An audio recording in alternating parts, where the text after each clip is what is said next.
Hello, I'm Peter Miller. I'm so glad you could join me for tonight's journey. I've walked many nights in my own life, friend. Nights when the weight of years pressed heavier than any blanket. When sleep felt like a distant shore I wasn't sure I'd reach. And in those quiet hours, I've often thought of the old ones. The Vikings, the farmers, the wanderers, who faced darkness not as metaphor, but as reality.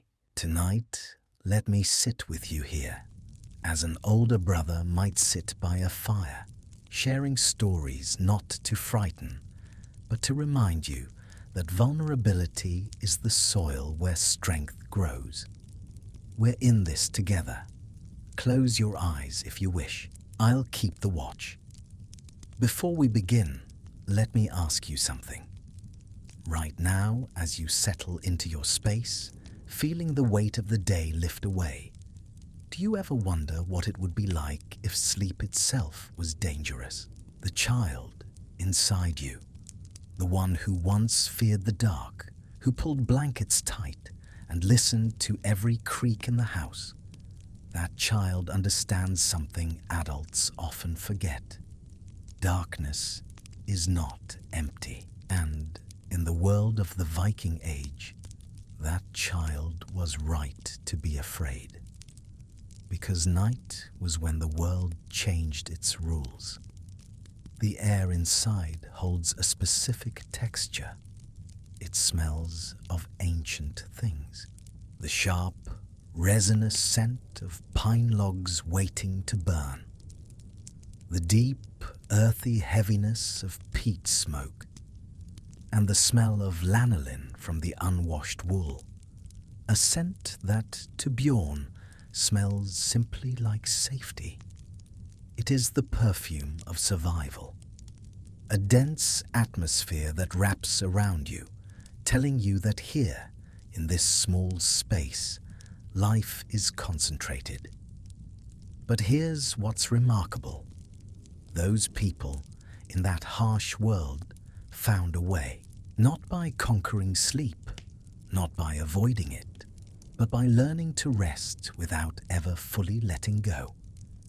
And in that delicate balance between waking and dreaming, they survived. So, settle in.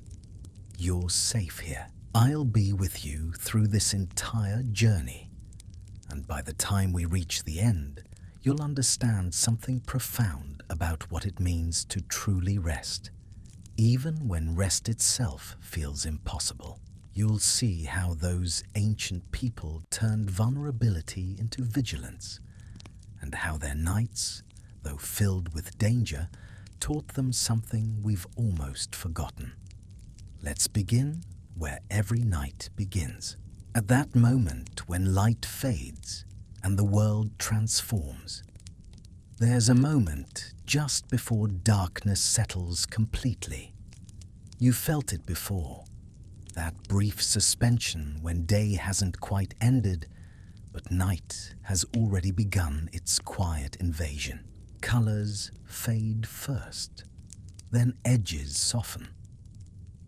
And finally, that last thread of certainty about what lies beyond your immediate sight simply dissolves. For the Vikings of the far north, this moment arrived with different weight. In winter, it came early, sometimes before the afternoon work was done. In summer, it barely came at all, just a dim twilight that hung for hours like smoke. But whenever it arrived, it brought with it a shift in the household, subtle but complete. Picture a settlement along the Norwegian coast. The year is perhaps 950. The place doesn't matter so much as the moment. That specific time when someone looks up from their work and realizes they can no longer see clearly across the room. When shadows pool in corners and the fire becomes not decoration, but necessity. This is when sleep begins, though no one has laid down yet. Because in this world, sleep isn't something that happens suddenly. It's a process, a careful negotiation between the body's need for rest and the mind's need to remain aware. The door has been checked 3 times already, not by one person, but by several, each performing their own verification. Is the beam secure? Is the latch set? Harold, the head of this household, doesn't announce these checks. He simply performs them, his hands moving across familiar wood with the practiced touch of ritual. His son Bjorn watches. He's perhaps 9 years old enough to understand that his father isn't checking if the door is closed. He's checking if the door will hold. There's a difference, and Bjorn is learning to sense it. Astrid, Harold's wife, is arranging the sleeping spaces along the walls. Not with blankets or coverings. Those concepts don't exist here in the way we understand them. Instead, she's creating zones. Places where body heat will gather, where children will be sheltered by adults, where the oldest and most vulnerable won't face the draft that sneaks through even the most carefully built walls. Olaf, the thrall who tends the fire, has his own sleeping place near the door. It's the coldest spot, the most exposed. But he accepts this without complaint, because in this household structure, his body serves as the first barrier, the first alarm. If danger comes through that door in the night, Olaf will know before anyone else. The fire crackles in its long pit down the center of the room. It's been burning all day, but now Olaf adds specific pieces of wood. Not the quick burning kindling that creates bright flame, but dense, heavy logs that will smolder slowly, releasing heat for hours without needing attention. The smoke rises, thick and constant, seeking the small opening in the roof. Most of it finds that exit, most of it. The rest settles into a layer that hovers above head height, creating a zone where breathing becomes slightly more difficult, where eyes water if you stand too long. This is accepted. This is normal, because smoke means fire, and fire means warmth. And warmth means the difference between morning and a sleep that never ends.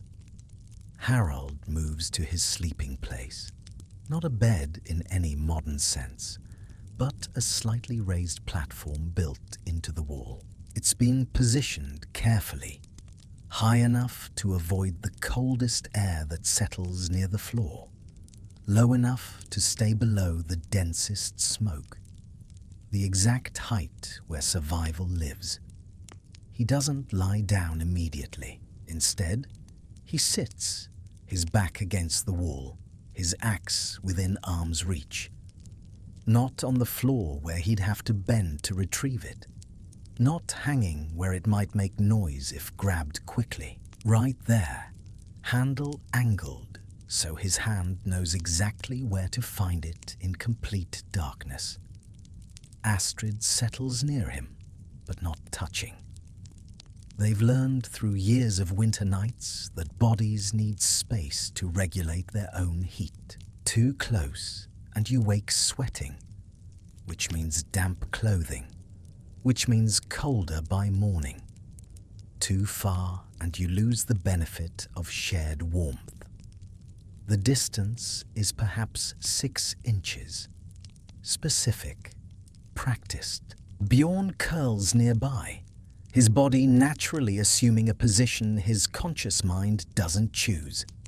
Knees drawn up, arms tucked close, head slightly forward. This isn't comfort.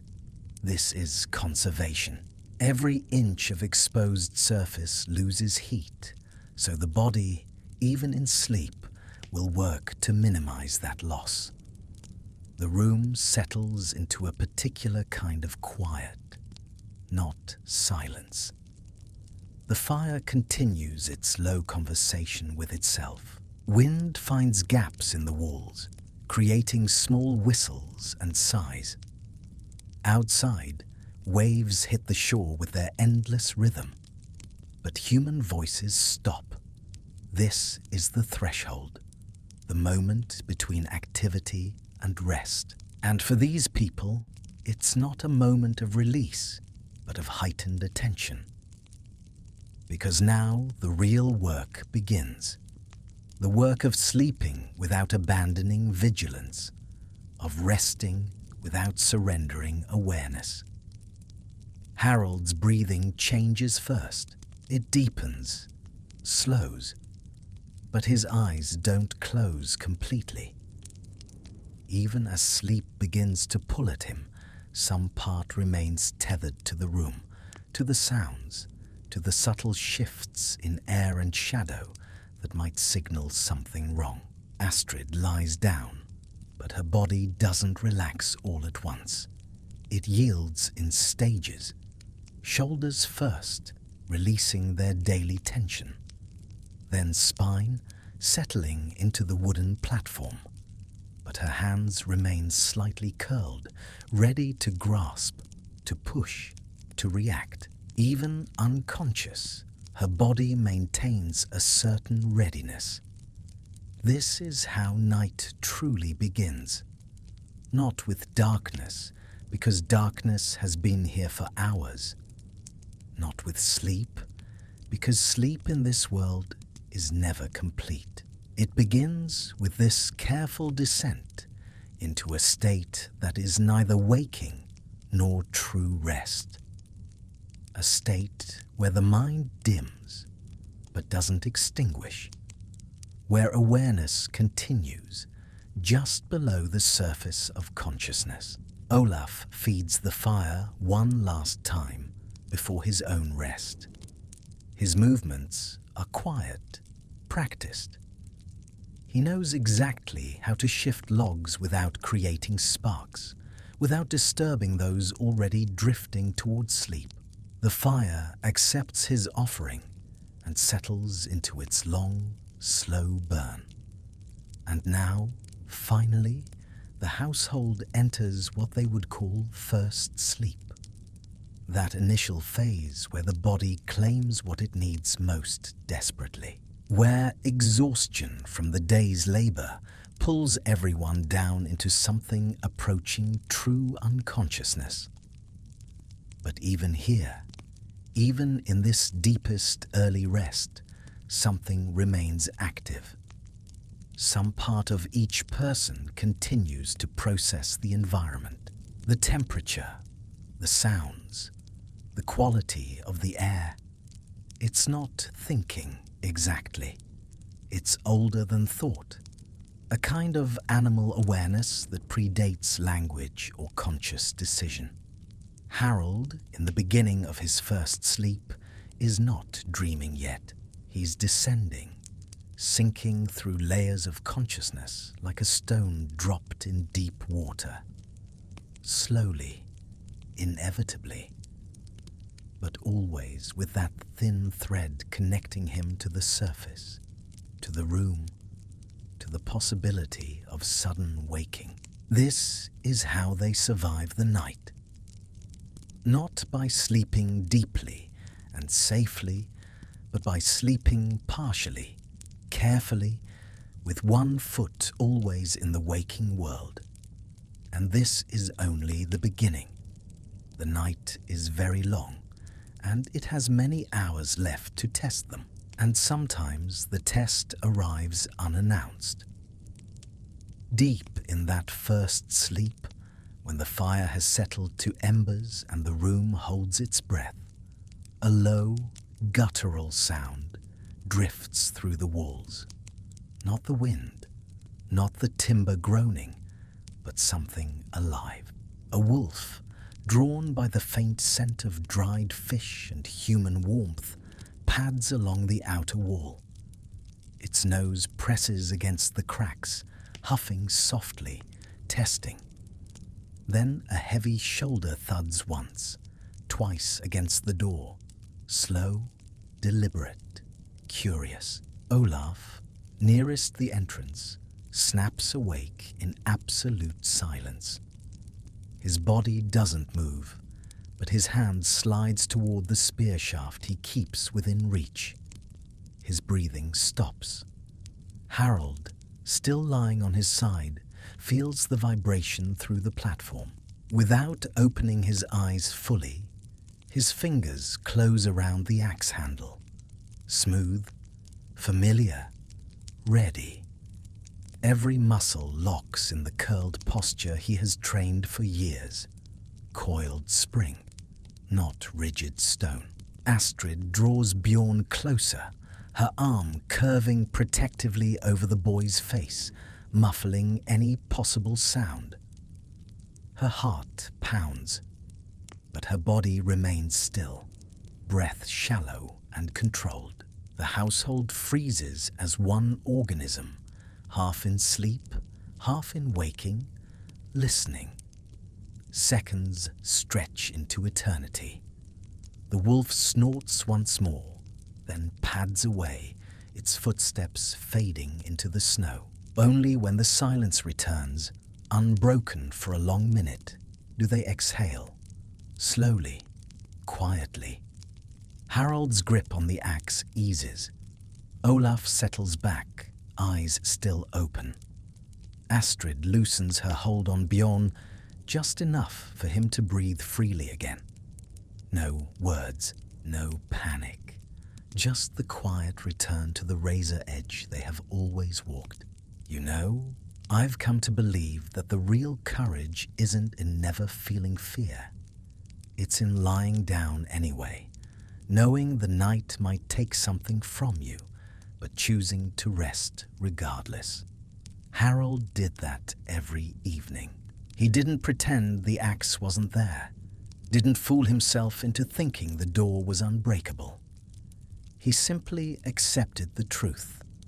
Life is fragile, and love makes it worth guarding. That's a lesson age teaches gently if we're listening. Let it settle with you now, like the smoke in the room, soft, enveloping, reminding you that you're not alone in your own nights.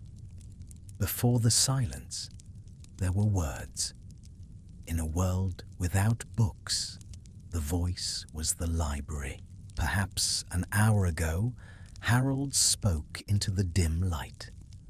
Not a loud speech, but a low rumble, reciting the rhythm of a saga. Stories of gods who tricked giants, of ancestors who navigated storms. The children didn't just listen to the plot, they listened to the cadence. The repetitive, poetic meter of Old Norse poetry acts like a heartbeat. It synchronizes the household. It settles the mind. It reminds everyone, before they close their eyes, that they belong to a lineage of survivors, that others have faced the dark and won. When sleep truly takes hold, something fundamental changes in the human animal. You've felt this change yourself, even if you've never named it. That moment when you stop controlling your thoughts and they begin to drift on their own. When your body stops responding to your will and starts responding to its own deeper programming. For Harald and his household, this change represents the night's greatest danger. Because every time consciousness dims, their ability to respond shrinks with it. And in a world where threats are not metaphorical, where danger has weight and teeth and intention, this dimming of awareness creates a window of vulnerability that must somehow be managed. Sleep, in the scientific language we use today, suppresses the prefrontal cortex. It reduces our ability to make quick decisions, to process complex information, to react with the speed that survival sometimes demands. But the Vikings didn't have this clinical language. They simply knew, through generations of hard experience, that the deepest sleep could be the last sleep.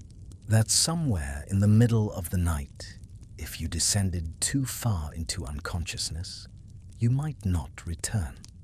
Harold is perhaps an hour into his first sleep when his body begins its predictable cycle. His breathing has become rhythmic, automatic. His heart rate has dropped. The muscles that were tense throughout the day have finally begun to release their vigilance. This is the body's repair time, when damage gets addressed, when the immune system does its deepest work. But while his body performs this maintenance, his relationship with the external world has changed. A sound that would have jolted him fully awake an hour ago might now register only as a distant disturbance. A change in temperature that would have demanded immediate attention might barely penetrate his awareness. This is the trade-off. Rest requires surrender, but surrender creates risk. Bjorn, lying near his father, has entered sleep more completely. Children, with their still developing brains and their bodies' fierce demands for growth, sleep more deeply than adults. This is biological necessity, but in this environment, it's also vulnerability, which is why Bjorn's sleeping position was chosen by Astrid with such care. Between his parents, sheltered, protected by their larger bodies and their lighter sleep. Astrid herself is in that interesting middle state where sleep has taken her, but not completely. Women in this world, mothers especially, develop a kind of split consciousness during sleep. Part of them rests, while another part remains alert for specific sounds. A child's cry, an unfamiliar footstep, the particular quality of silence that means something has changed. This split awareness isn't conscious choice, it's adaptation encoded over generations. Women who could sleep through their children's distress or through approaching danger didn't pass on their genes. Women who could rest while remaining somehow available did, and so the trait persisted, became normal, became part of what it meant to be a mother in a dangerous world. Olaf, near the door, has entered a different kind of sleep entirely. His is the sleep of someone who knows he cannot afford to be caught unaware. His body rests, but his nervous system never fully disengages. Every gust of wind that shakes the door brings him momentarily closer to waking.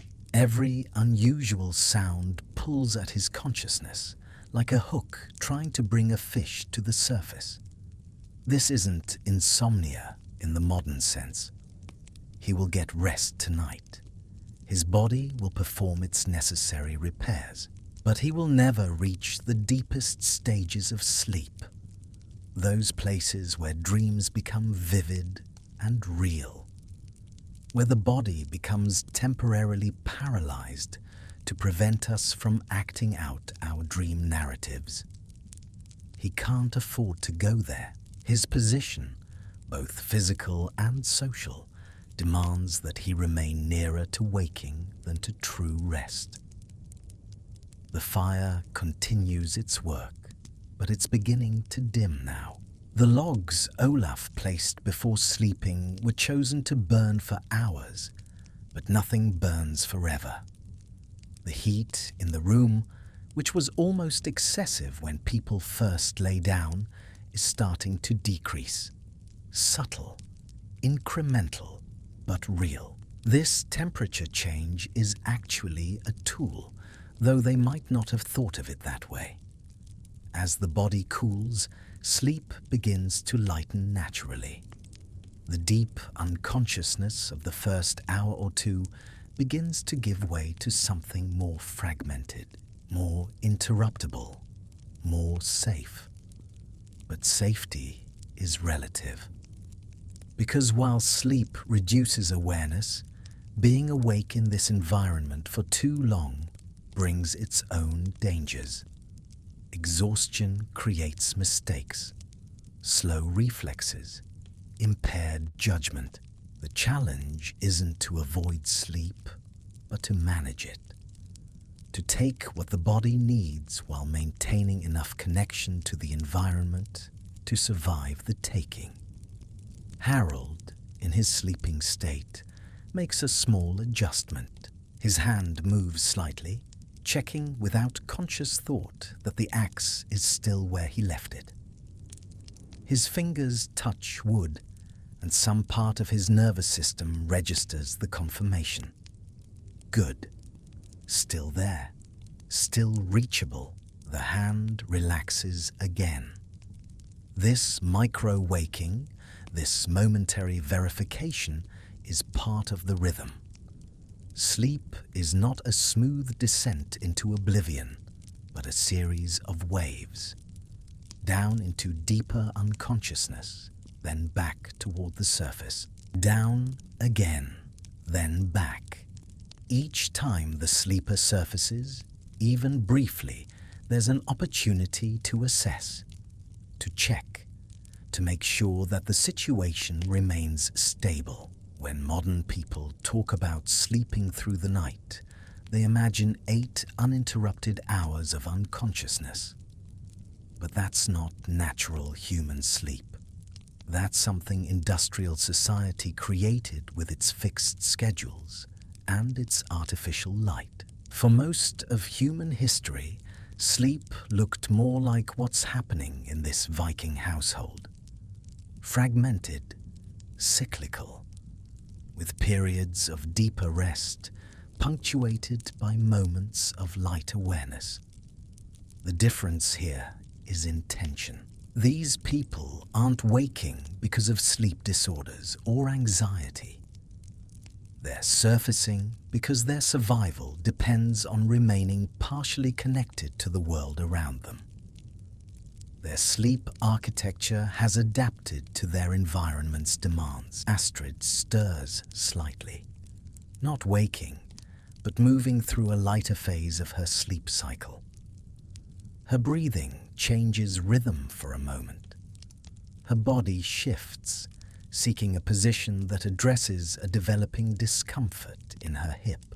The wooden platform offers no cushioning, and prolonged pressure on any point begins to create pain. So the body moves, adjusts, redistributes weight, all while consciousness remains mostly offline. This movement is risky, though. Movement makes sound, and sound can wake others. In a household where everyone is managing their own fragile balance between rest and vigilance, one person's restlessness can cascade into collective wakefulness. So even these unconscious adjustments are somehow modulated, performed with a minimum of disturbance. Bjorn dreams. His eyelids flutter with the rapid eye movements that signal the brain is processing the day's experiences, integrating new learning, making sense of the overwhelming complexity of being a child in this harsh world. Tonight, his dream is sharper than usual. He sees himself standing on the deck of a longship, wind tearing at his hair, a wooden sword in his hand. He is a warrior like his father, strong, fearless. But when he raises the sword to strike at a shadow approaching, the hilt splinters, the blade falls away. The deck beneath him cracks open, the sea rushes in cold and black, and the door to home vanishes like smoke. He tries to call out for Harold, for Astrid, but no sound comes.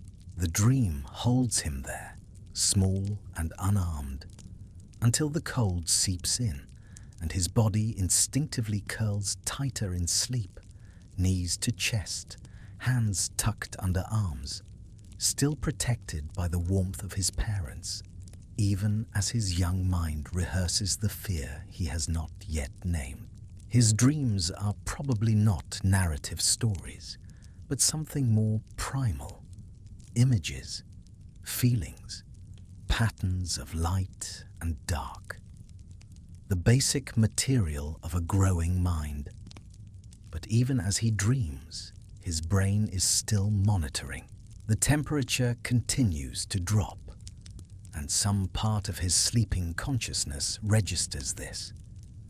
His body responds by pulling itself tighter, drawing knees closer to chest, tucking hands under arms, all without waking, all without thought. This is the paradox. Sleep reduces awareness, yes. It dims the conscious mind, blunts the sharp edge of attention, makes response slower and less precise. But it doesn't eliminate awareness entirely. Deep in the brainstem, ancient circuits remain active, processing threats, making calculations about when intervention is needed and when the body can continue its rest. The room has reached a kind of equilibrium. The fire's heat, the body's warmth, the cold air seeping through the walls, all balanced in a temperature that is neither comfortable nor intolerable. Just survivable, just acceptable. This equilibrium won't last, but for now, for this hour, it holds.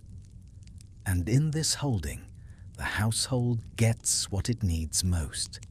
Not perfect rest, not deep, restorative, completely unconscious sleep, but enough. Enough to continue. Enough to face tomorrow's demands. Enough to survive another night and wake to try again. This is what sleep means here. Not sanctuary, not complete safety. Just enough reduced awareness to allow the body to repair itself, while maintaining enough connection to the world to respond if response becomes necessary. Walking that razor edge between exhaustion and vigilance. It's not how we sleep now, in our heated homes with our locked doors and our smoke detectors, and our assumption that night is no more dangerous than day. We've forgotten that sleep was once a risk, that closing your eyes was an act of calculated courage, that every morning you woke up was a small victory over all the things that could have gone wrong in the darkness. But they knew. Harold knows. Astrid knows. Even Bjorn, at 9 years old, is beginning to understand. Night is not your friend. Sleep is not your sanctuary. They are both necessities that must be approached with respect and caution. And surviving them requires a skill that we, in our comfortable age, have almost entirely lost.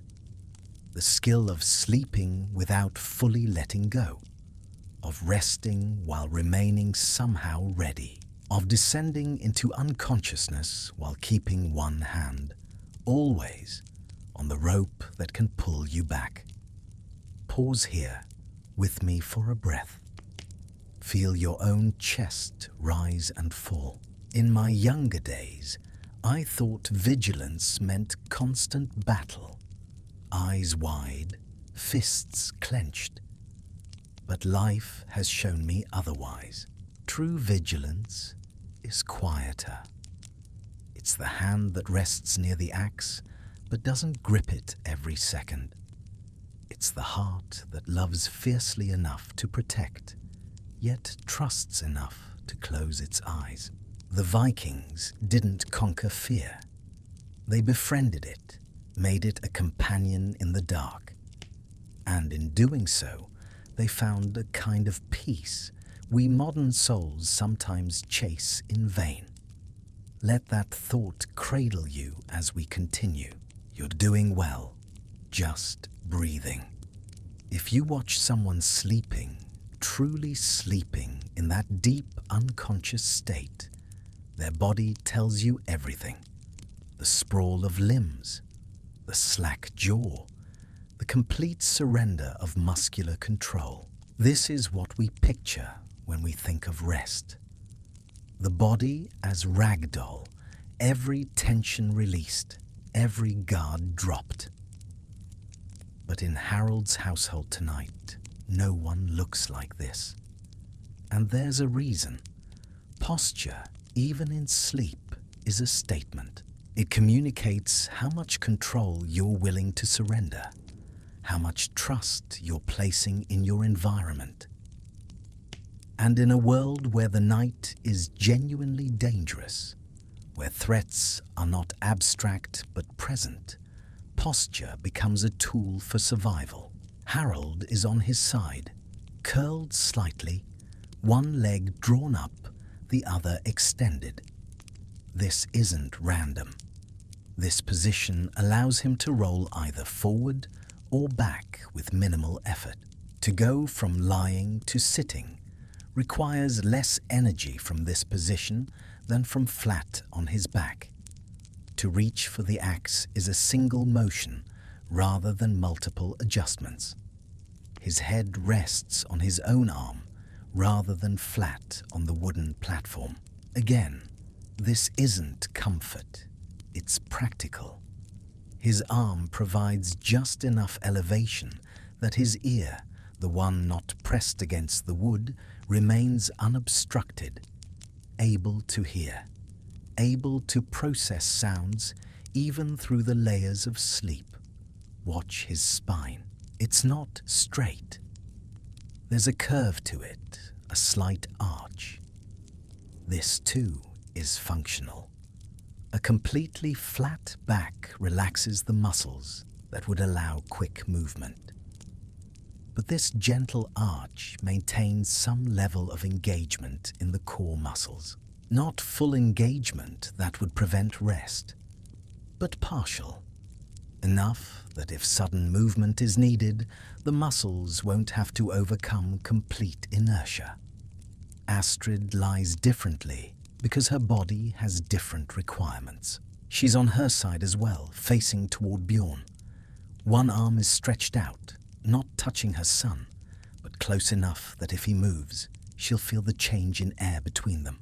Her knees are drawn up more sharply than Harold's, creating a smaller silhouette, reducing surface area from which heat can escape. But notice her shoulders.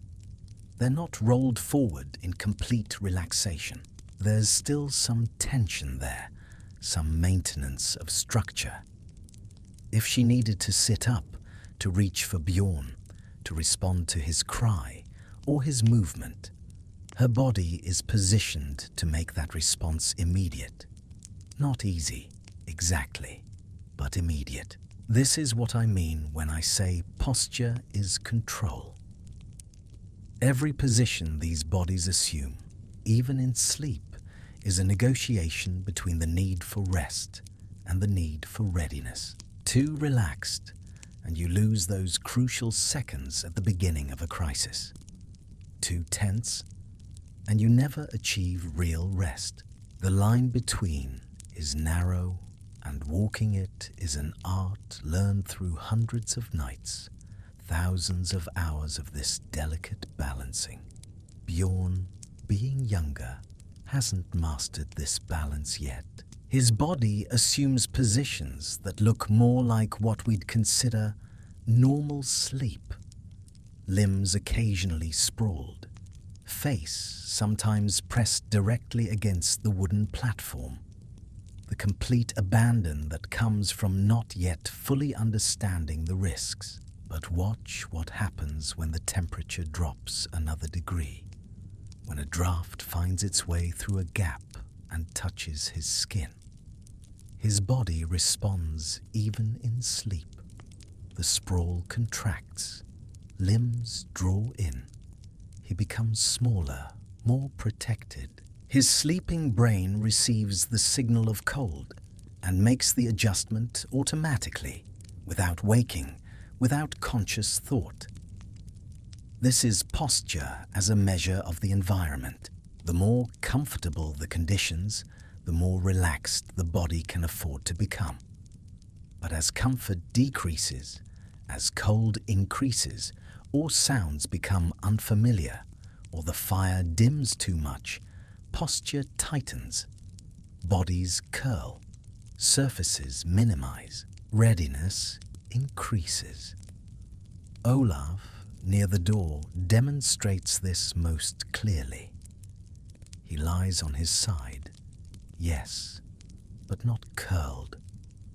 His body is more of a straight line with a slight bend at the knees. This position allows him to lever himself up to a crouch in a single movement. Not fast by daylight standards, but faster than any other sleeping position would allow. His head is elevated, not on his arm, but on a small bundled piece of wadmal, rough woven cloth. This keeps his head higher, keeps his neck straighter, means his field of vision when he opens his eyes will immediately encompass the door. No lifting, no adjusting, just open and see. This matters because Olaf's position in the household isn't just about warmth or status. He is the first barrier. If something comes through that door, if someone tries to force entry, if there's an attempt at what the sagas call husbrenner, burning the household in their sleep, Olaf needs those extra seconds, not to stop the threat necessarily, but to raise the alarm, to give Harald time to wake, to reach for his axe, to position himself between danger and his family. So Olaf's posture, even in rest, is a posture of service, of sacrifice potentially. His body is a tool being used to buy time for others, and even unconscious, it maintains the shape that tool needs to take. There's something profound here, something we've almost completely forgotten in our modern sleep. The idea that how you lie down matters. That the position your body assumes in rest is not just about comfort, but about function, about what you might need to do and how quickly you might need to do it. We, in our soft beds with our many pillows, arrange ourselves for maximum comfort and minimum pressure points. We shift and move through the night seeking perfect positions. And that's a luxury. That's the result of living in a world where night brings no particular danger, where the doors lock properly and the police are a phone call away and the fire is controlled by a thermostat that maintains constant temperature without any tending.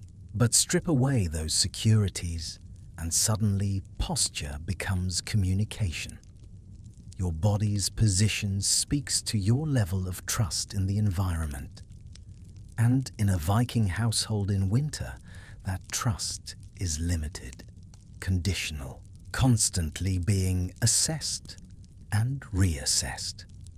Harald shifts slightly in his sleep. His body has detected that his lower arm, the one bearing his weight, is losing circulation. In modern sleep, we'd roll completely over, maybe several times a night, seeking fresh positions. But Harald doesn't roll. He makes a micro adjustment, shifts weight slightly forward, allows blood flow to return without changing his basic position, without losing his orientation, without giving up the readiness that position provides. Astrid makes a similar adjustment, but hers is about Bjorn. The boy has moved slightly in his sleep, his head now angled away from her. Some sleeping part of her brain has noted this change, and she responds, not waking, but moving her own position slightly to maintain that proximity, to keep her body between her son and the coldest parts of the room. This is posture as protection, not active protection like standing guard, but passive, persistent protection. The simple geometry of placing your body in the path of harm, of using your mass as a shield, your surface area as a barrier against cold or threat. The positions also serve another function, though it's subtler. They allow for what we might call half-waking. That state between sleep and full consciousness, where you're aware but not fully alert. From these carefully maintained postures, moving into half-waking takes almost no energy. It's like being parked on a hill. The slightest release of the brake, and you begin to roll toward awareness. Compare this to sleeping flat on your back, arms sprawled, legs extended. From that position, waking is work. You have to gather your limbs, orient yourself, overcome the inertia of complete relaxation. Those extra seconds, that additional effort in a dangerous situation, might be the difference between response and disaster. So the Vikings, through trial and error, through the harsh teacher of winter nights, learned to sleep in positions that minimized the distance between rest and response. They learned to curl just enough to conserve heat, but not so much that movement became restricted. They learned to use their own bodies as sensors, positioned to detect changes in temperature, in air movement, in the subtle shifts that might signal something wrong. And they learned that sleep posture wasn't about individual comfort, but about collective survival.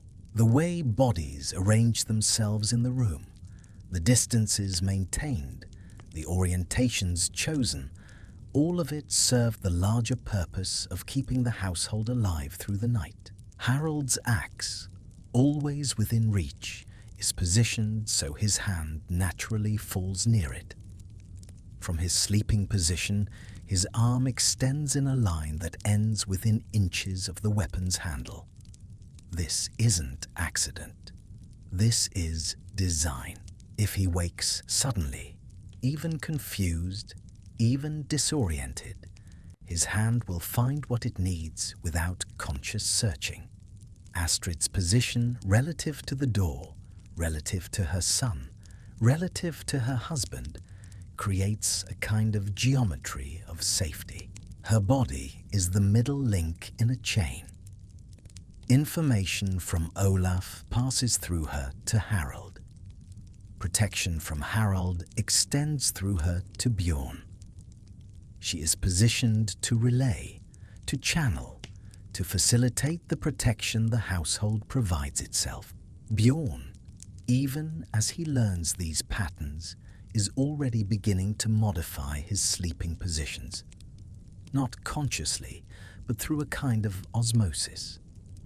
He notices, even if he doesn't articulate, how his parents sleep, and slowly, night by night, his own body begins to mimic those patterns, begins to understand that sleep is not abandonment, but controlled descent. As the first sleep continues, as the household moves through these early hours of rest, their postures remain remarkably stable. There's movement, yes, small adjustments, micro-corrections, but the basic positions don't change. The fundamental geometries of safety and warmth and readiness stay constant. This is control. Not the white-knuckled, conscious control of staying awake when tired, but the deeper control of teaching your body to rest in specific ways, to maintain certain boundaries even in unconsciousness. It's the control of someone who has learned that letting go completely is a luxury they cannot afford, and who has therefore learned to let go partially, carefully, with strings attached that can pull them back if needed. The fire continues to dim. The cold continues to increase. And through it all, these sleeping bodies maintain their careful postures, their negotiated positions between rest and readiness. Not perfectly, not without cost, but enough to survive. Enough to reach the next phase of night, which is approaching now as the first sleep begins to lighten and the household prepares, though they don't know it yet, to briefly wake. There's a moment deep in the night when something changes. You might have felt it yourself if you've ever woken at 3 in the morning for no reason you could name. Not needing the bathroom, not troubled by a dream, just suddenly awake, as if called by something your conscious mind never heard. For Harold and his household, this moment is not random. It comes every night, as predictable as the tide, as consistent as breathing. It's the moment when first sleep ends and the household enters what they would call the watch. Harold's eyes open. Not gradually, not the slow surfacing of casual waking, but clearly, suddenly.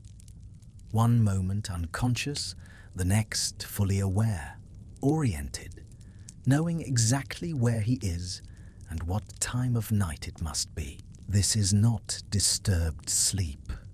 This is normal. This is how humans slept for thousands of years before we decided that 8 continuous hours was the goal.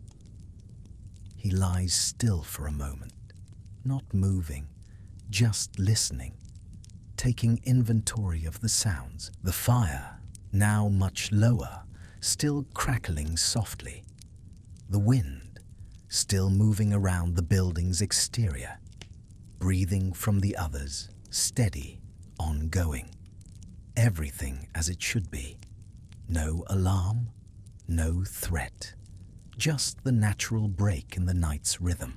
Listen closely to the timber. In the deep freeze of night, the wood of the structure contracts.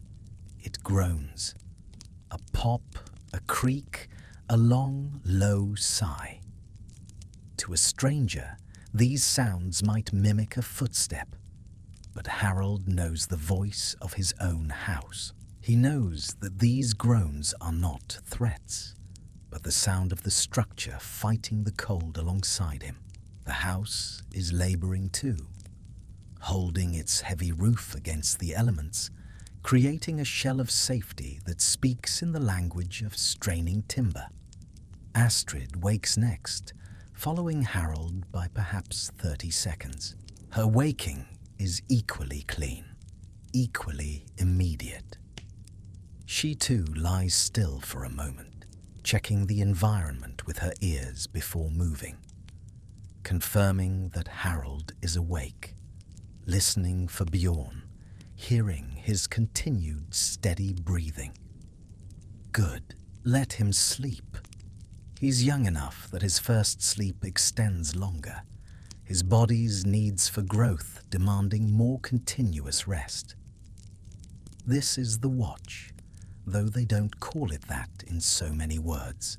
It's simply the middle of the night, the time when sleep naturally fragments, when the body has taken what it most desperately needed and now surfaces to assess whether conditions remain safe enough to continue resting. Harold sits up, slowly, letting his body adjust to the change in position.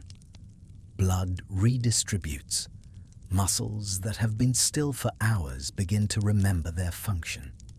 He's stiff, but not painfully so. Just the normal resistance of a body that has been motionless. He reaches for the fire, not to feed it yet, but to check its temperature by holding his hands near the embers.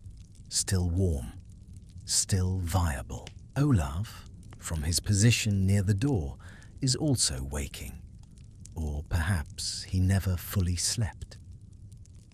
He rises to a sitting position, reaches for the wood he prepared earlier, and adds several pieces to the fire. Not large logs like at bedtime, but medium-sized pieces that will catch quickly and restore some heat to the cooling room.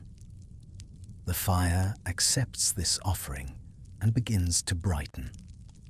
Shadows shift and dance across the walls. The increased light allows Harold to check the room more thoroughly. Everything in its place. Door still secure, no signs of disturbance. He nods, satisfied. Astrid rises as well, moving to tend to private needs. The household doesn't have what we'd call a bathroom. There's a designated area, minimally separated, where such necessities are handled. She moves quietly, competently, her body remembering the path even in the dim firelight. This break in sleep, this watch period, serves multiple purposes. Obviously, it allows for physical needs that might become uncomfortable if left unattended for 8 straight hours. The bladder, the bowels, these things have their requirements, and ignoring them completely would make deep sleep impossible. But more than that, it provides a checkpoint, a time to verify that the assumptions made at the start of sleep remain valid, that the door still holds, that the fire still burns, that no one has developed a concerning cough or fever, that the children still breathe steadily. It's a built-in safety mechanism, this watch. A way to catch problems before they become catastrophic.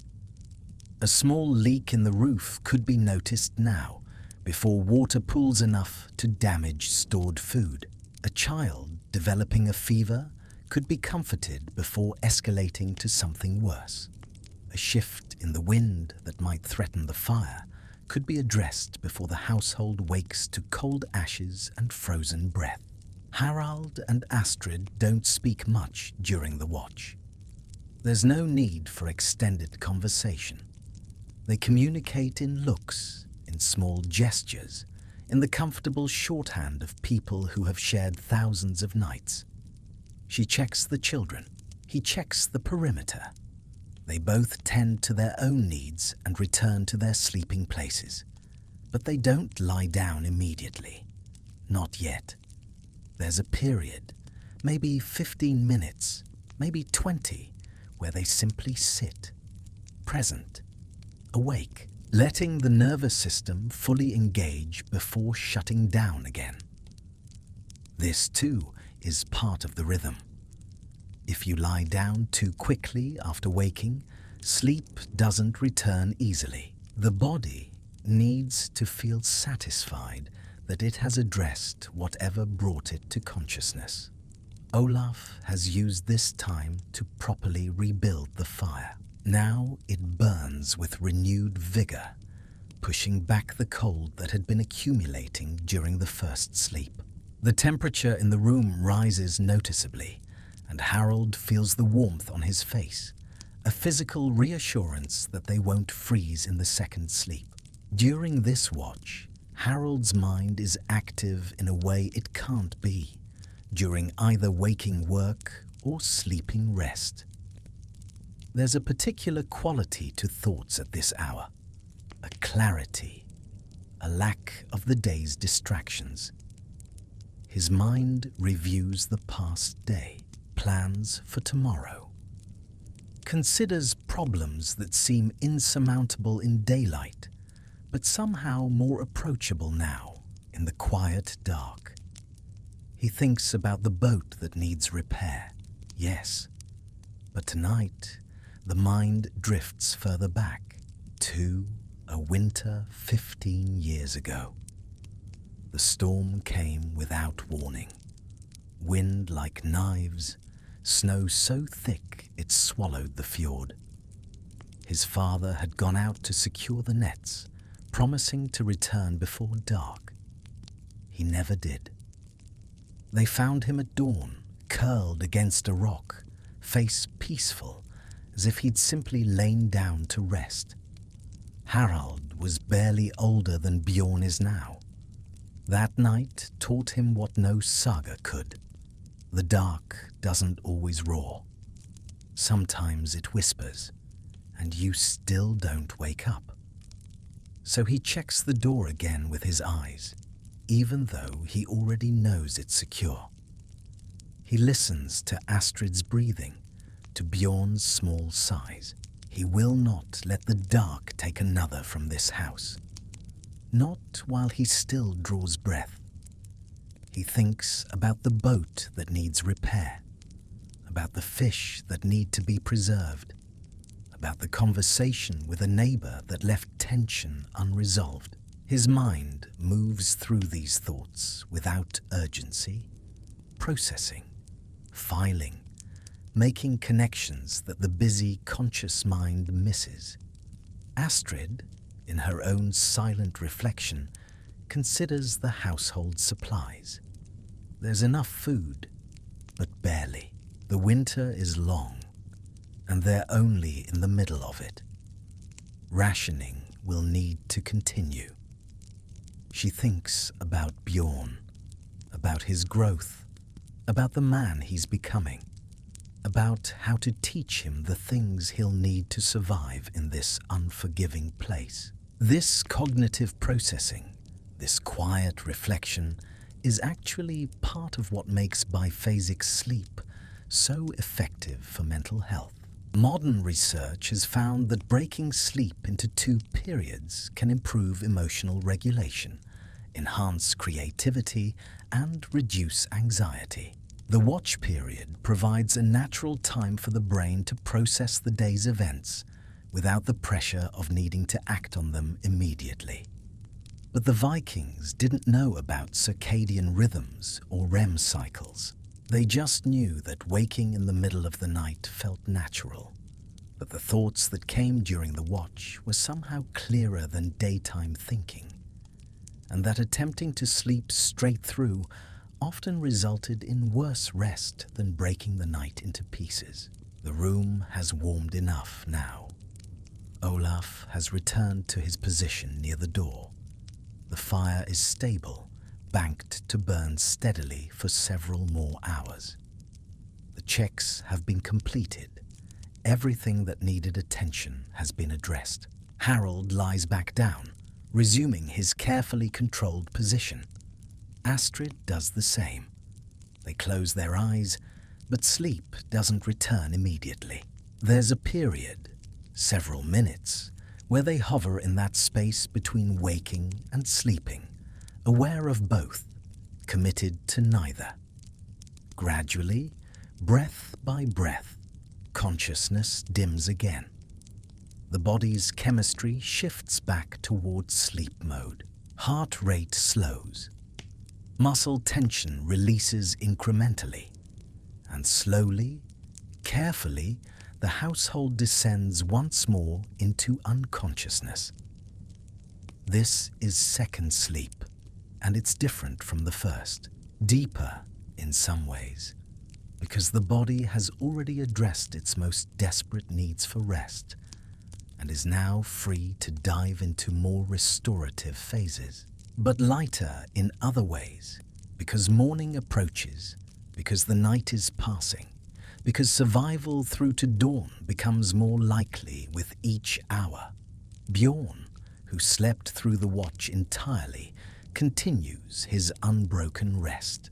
His body still growing, still developing, requires more continuous sleep than the adults.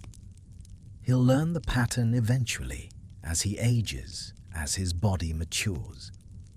But for now, his sleep remains more like what we modern people consider normal, long, uninterrupted, innocent. The watch has served its purpose. The household has verified safety, tended to needs, reset for the remainder of the night. This pattern, repeated every night, has kept them alive through countless winters. It will keep them alive through this one too. The second sleep claims them all now, pulling them back down into that necessary vulnerability that required surrender. But it's a different quality of surrender than the first sleep.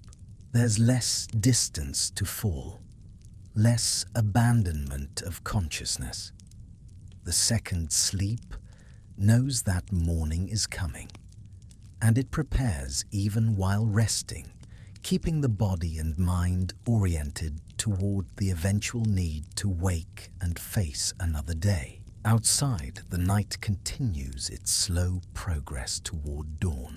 Inside, the household breathes in unison, 4 separate people performing the same ancient function, taking in oxygen, releasing carbon dioxide, staying alive one breath at a time through the dangerous dark.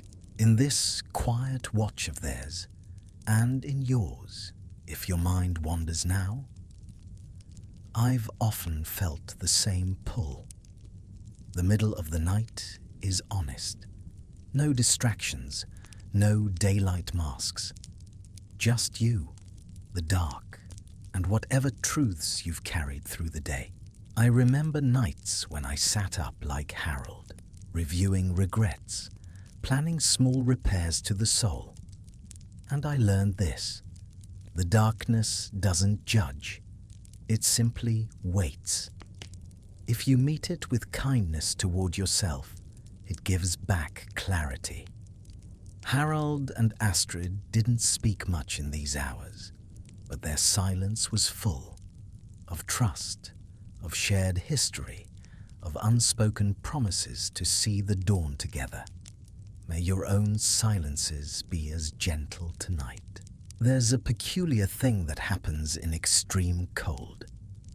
After a certain point, after your body has fought and shivered and struggled to maintain its core temperature for hours, something changes. The cold stops feeling like an enemy. It begins to feel almost pleasant, warm even. And that feeling, that sense of sudden comfort, is when death is closest.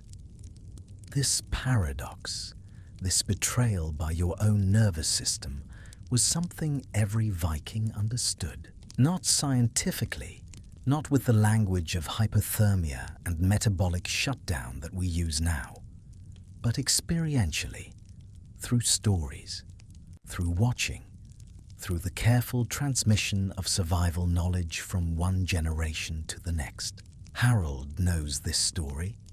He learned it from his father, who learned it from his father before him. The story of a man who went out in winter to check his livestock and didn't return. When they found him in the morning, he had removed his outer layer of clothing. His face was peaceful.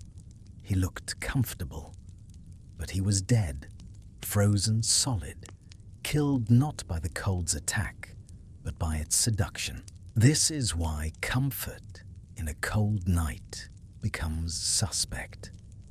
Why that moment when the shivering stops and warmth seems to spread through your body is not relief, but warning. The body, when it can no longer maintain the fight, sometimes chooses to lie. It floods the brain with endorphins, creates a false sense of well-being, allows you to drift away without panic or struggle. It's a mercy, perhaps, a kindness from evolution, but it's also a trap. And knowing the difference between genuine warmth and this fatal comfort is crucial survival knowledge. In the household tonight, as second sleep progresses, the temperature continues its slow decline. The fire that Olaf rebuilt during the watch has worked through most of its fuel. The room isn't dangerously cold, not yet, but it's colder than comfortable. cold enough that bodies automatically curl tighter, seeking to minimize heat loss. Harold, in his second sleep, dreams. His dreams have a particular character, influenced by the cold, by the stories he carries, by the ancestral memories encoded in his culture. He dreams of snow, of wind, of struggling through a blizzard. But in the dream, someone offers him a place to rest, a warm spot, comfortable, inviting. And even in the dream, some part of Harold knows to refuse, knows that accepting that comfort means not waking up. This is how survival knowledge embeds itself, not just in conscious teaching, but in story, in dream, in the reflexes that develop from repeated experience. Harold's sleeping mind practices refusal, practices suspicion of ease, practices the vigilance that keeps him alive. But it wasn't just the cold air they barred the door against. It was something older. In the Viking mind, sleep was a journey of the soul away from the body. And an empty body was a vessel that could be claimed. They feared the Mara, the unseen weight that sits on a sleeper's chest, stealing breath, bringing nightmares that crush the spirit. So, watch Harold's hand. Before he fully settles, his fingers trace a carving in the wood above his head. A rune, algiz, perhaps, for protection. It's worn smooth by years of this nightly touch, a silent prayer carved into the very timber that holds him, ensuring that if his spirit wanders in dreams, it will find its way back home. Or perhaps a small amulet of bone or stone rests beneath the layer where he lies, warding off the Mara that might come riding in the night. This fear wasn't mere superstition. It was woven into their understanding of the world, where the boundary between body and soul thinned in sleep, where spirits could enter, where a nightmare wasn't just a dream, but a real assault from the unseen. Astrid's dreams are different, but carry similar themes. She dreams of summer, of warmth, of lying in sun-heated grass. The dream is pleasant, seductive, but underneath it runs a current of unease, a sense that something isn't right, that this comfort is somehow wrong.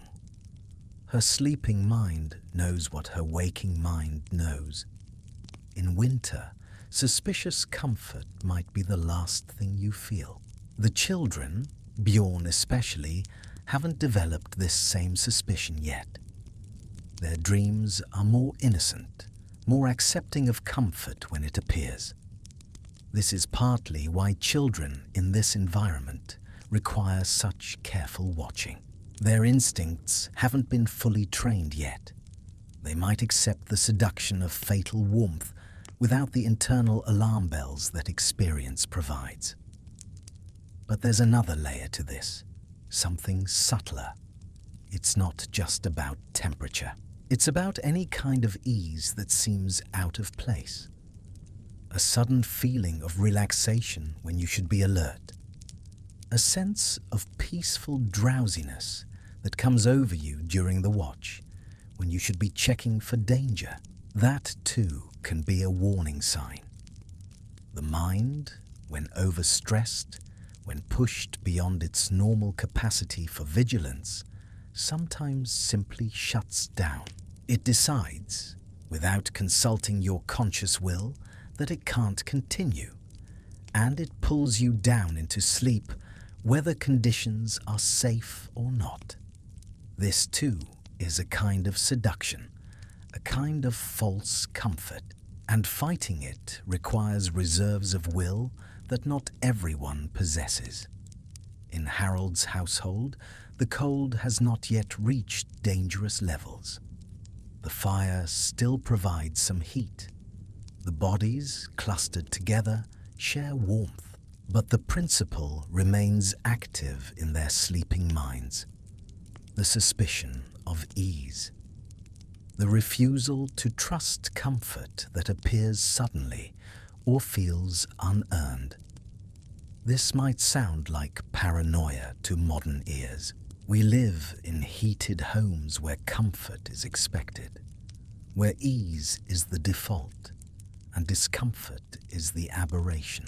But in a world where the night truly can kill you, where letting your guard down even slightly might mean never waking up, this constant low-level suspicion isn't neurotic. It's adaptive. It's what keeps you alive.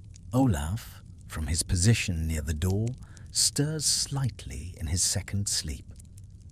The cold affects him more than the others, his position being the most exposed. His body has been fighting harder, burning more energy to maintain temperature. And now, in the deep part of night, he feels a moment of relief. The shivering that has been his constant companion eases. Warmth seems to bloom in his chest, but even in sleep, something in Olaf recognizes this. His eyes open, not to full waking, but to that half state between sleep and consciousness. And in that state, he assesses, is this real warmth or false comfort? Is the fire burning hotter, or is his body lying to him? He looks toward the fire. It's lower than it should be. That's his answer.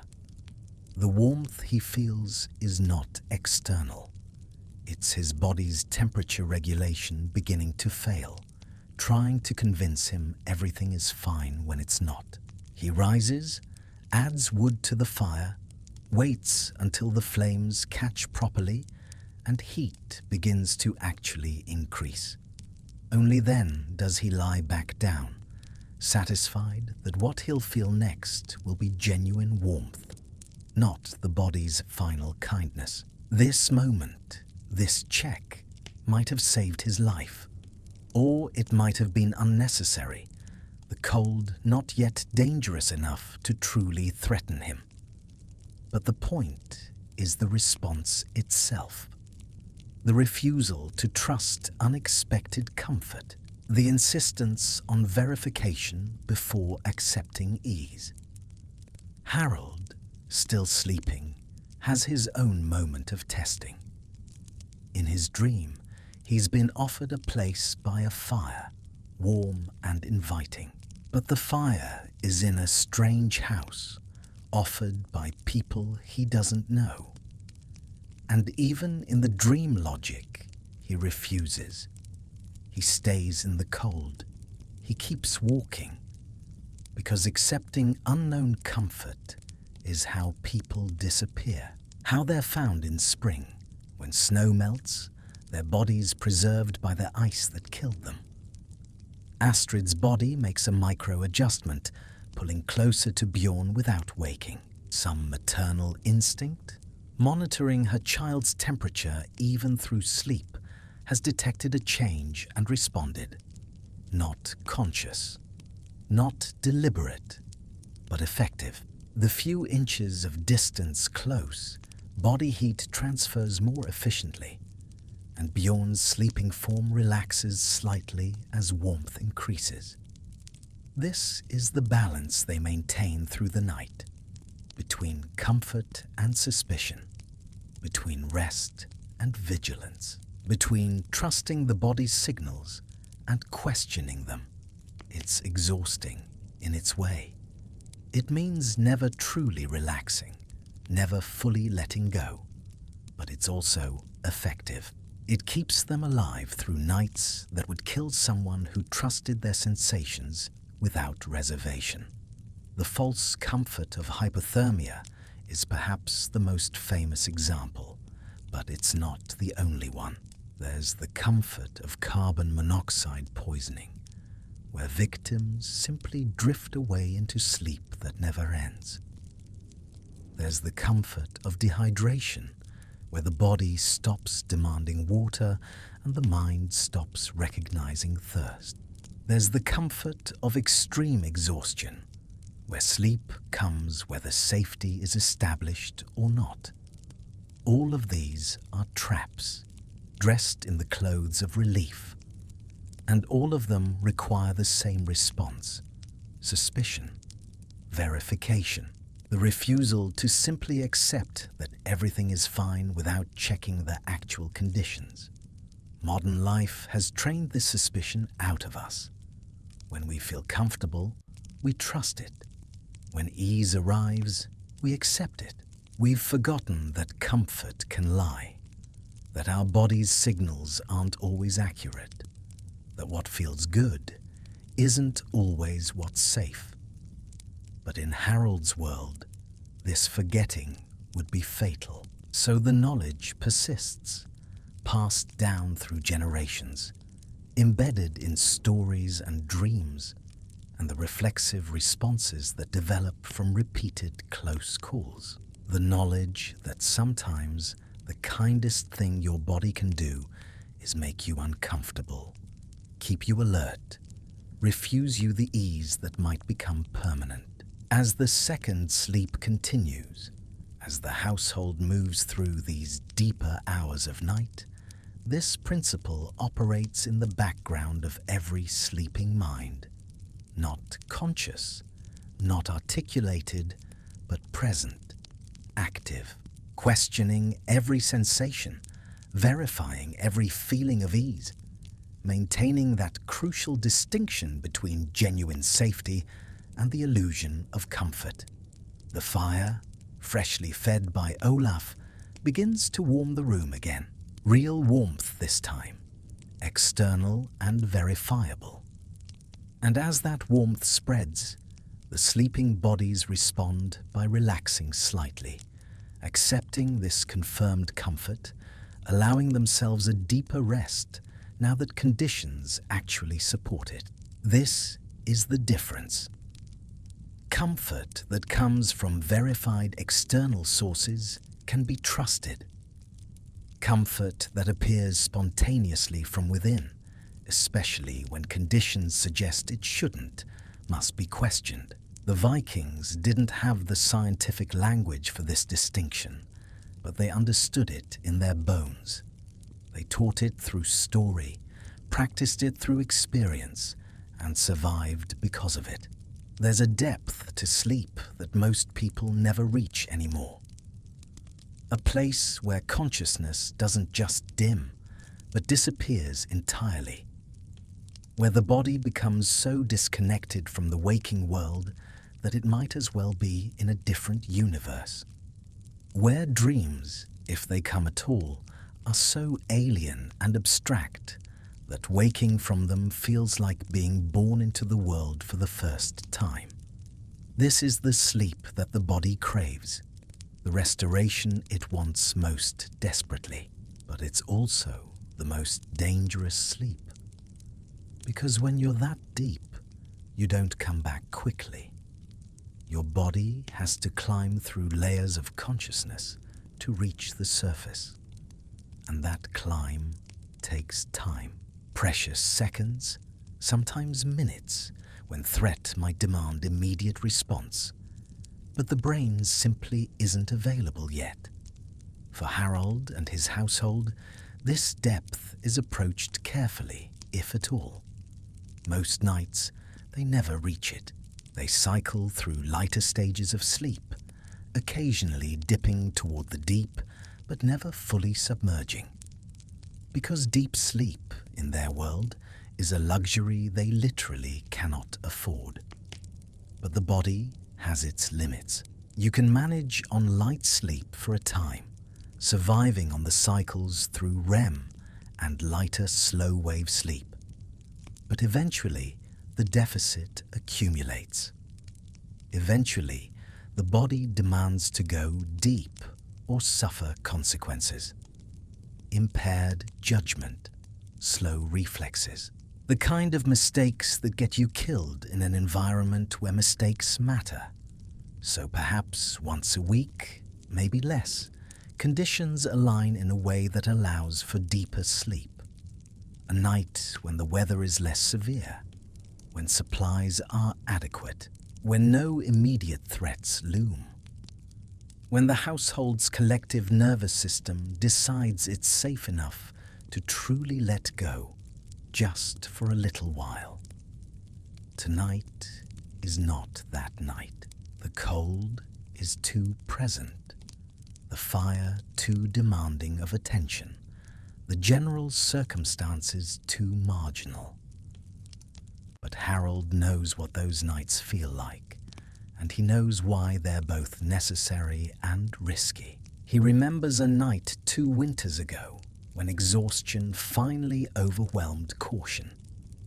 He'd been working for days with minimal rest, repairing storm damage, securing livestock, addressing 100 urgent needs. That night, he descended into deep sleep almost immediately, his body simply taking what it needed without asking permission. He woke to Astrid shaking him, her voice tight with controlled panic. The fire had nearly gone out. The room had grown dangerously cold. One of the children was coughing, the first sign of sickness that could turn fatal in this environment.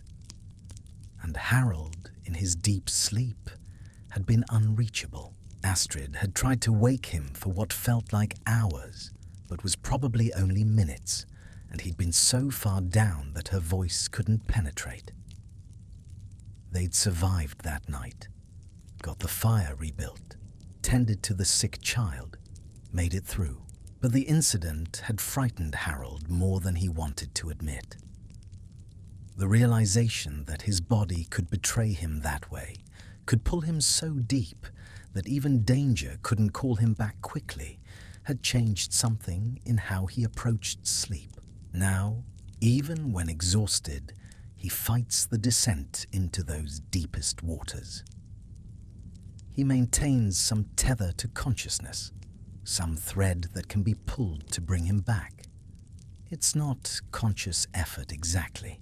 It's more like training a muscle, teaching the body to stop before going all the way down. Astrid has her own relationship with deep sleep. For her, it's complicated by motherhood. Women, especially mothers of young children, develop a kind of split consciousness that never fully shuts down. Part of her mind, even in the deepest sleep, maintains a monitoring function, listening for the children, tracking their breathing, ready to surface instantly if needed. This isn't conscious choice. It's biological programming, reinforced by culture and necessity. And it means that true deep sleep, the kind where all consciousness surrenders, is even more rare for her than for Harold. Her biology simply won't allow it while children require her protection. Bjorn, being young, still experiences deep sleep regularly. His developing brain and body require it. But even in him, the patterns are being established. The tendency to surface periodically, the training toward lighter, more interruptible sleep. By the time he's Harold's age, he too will have learned to stay nearer to consciousness, to never fully abandon the waking world. There's a cost to this, though it's not immediately obvious. Deep sleep is when the body performs its most thorough maintenance. It's when the brain clears waste products, when long-term memories are consolidated, when the immune system does its most effective work. Chronic shortfalls of deep sleep lead to accelerated aging, increased disease risk, cognitive decline. The Vikings, living this way, probably aged faster than they would have with modern sleep. Probably died younger from accumulated deficits. But the alternative, Sleeping deeply in an unsafe environment would have killed them much faster.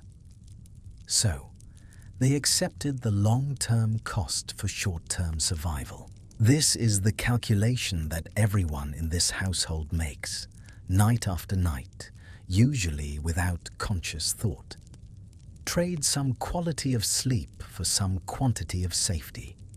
Never rest so deeply that you can't wake when needed. Stay close enough to consciousness that the tether can always pull you back. In his second sleep now, Harold hovers at the edge of deeper stages. His brain produces slow delta waves, the signature of restorative sleep. But the amplitude is lower than it would be in truly deep sleep. The pattern is interrupted more frequently. He dips toward the deeper waters, but never fully submerges, always pulling back before going too far. This creates a kind of perpetual half-satisfaction. His body gets some of what it needs, but never quite enough. He wakes in the morning feeling rested enough to function, but not fully restored. And over years of this pattern, the deficit accumulates, expressing itself in ways he might not even recognize as sleep-related. The aching in his joints, the way injuries heal slightly slower than they should, the occasional moments of irritability or impaired judgment. These could all be attributed to age, to hard work, to the general difficulty of life in this time and place. But they're also partly the result of never quite getting the depth of sleep his body craves. Astrid, in her own cycling sleep, comes perhaps even less close to deep stages. Her maternal monitoring system keeps her nearer to the surface, ready to respond. She pays an even steeper price in terms of long-term health, though like Harold, she would never think of it in those terms. This is simply what life requires, simply what mothers do, simply the cost of keeping children alive in a world determined to kill them. She accepts it without question, because there's no alternative she can imagine, and sometimes, in the quiet of second sleep, she remembers the winter before Bjorn. Another child, tiny, fragile, born too soon in the deep cold. The baby breathed for only 3 nights. Astrid held her through every hour, willing warmth into the small body, but the dark took her anyway. No cry, no struggle, just stillness. That loss carved something permanent in Astrid, the knowledge that even the most vigilant mother cannot hold back every shadow. So she sleeps closer to the surface now, one ear always tuned to Bjorn's breathing, one hand never far from his warmth.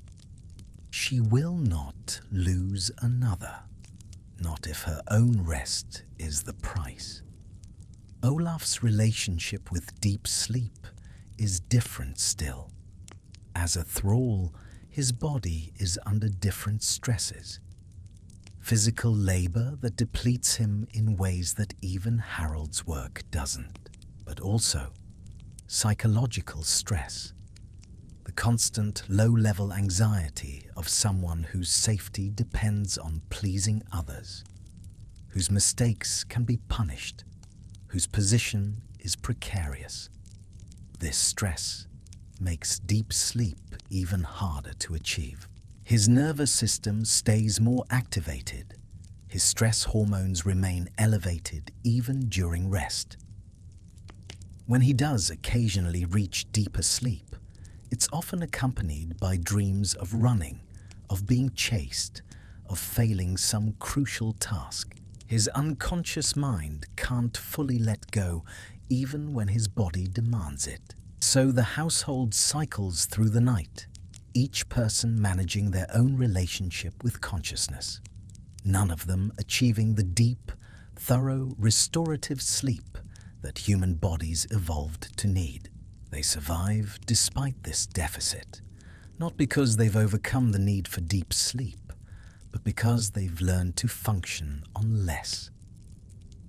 And this is perhaps the core skill of Viking sleep.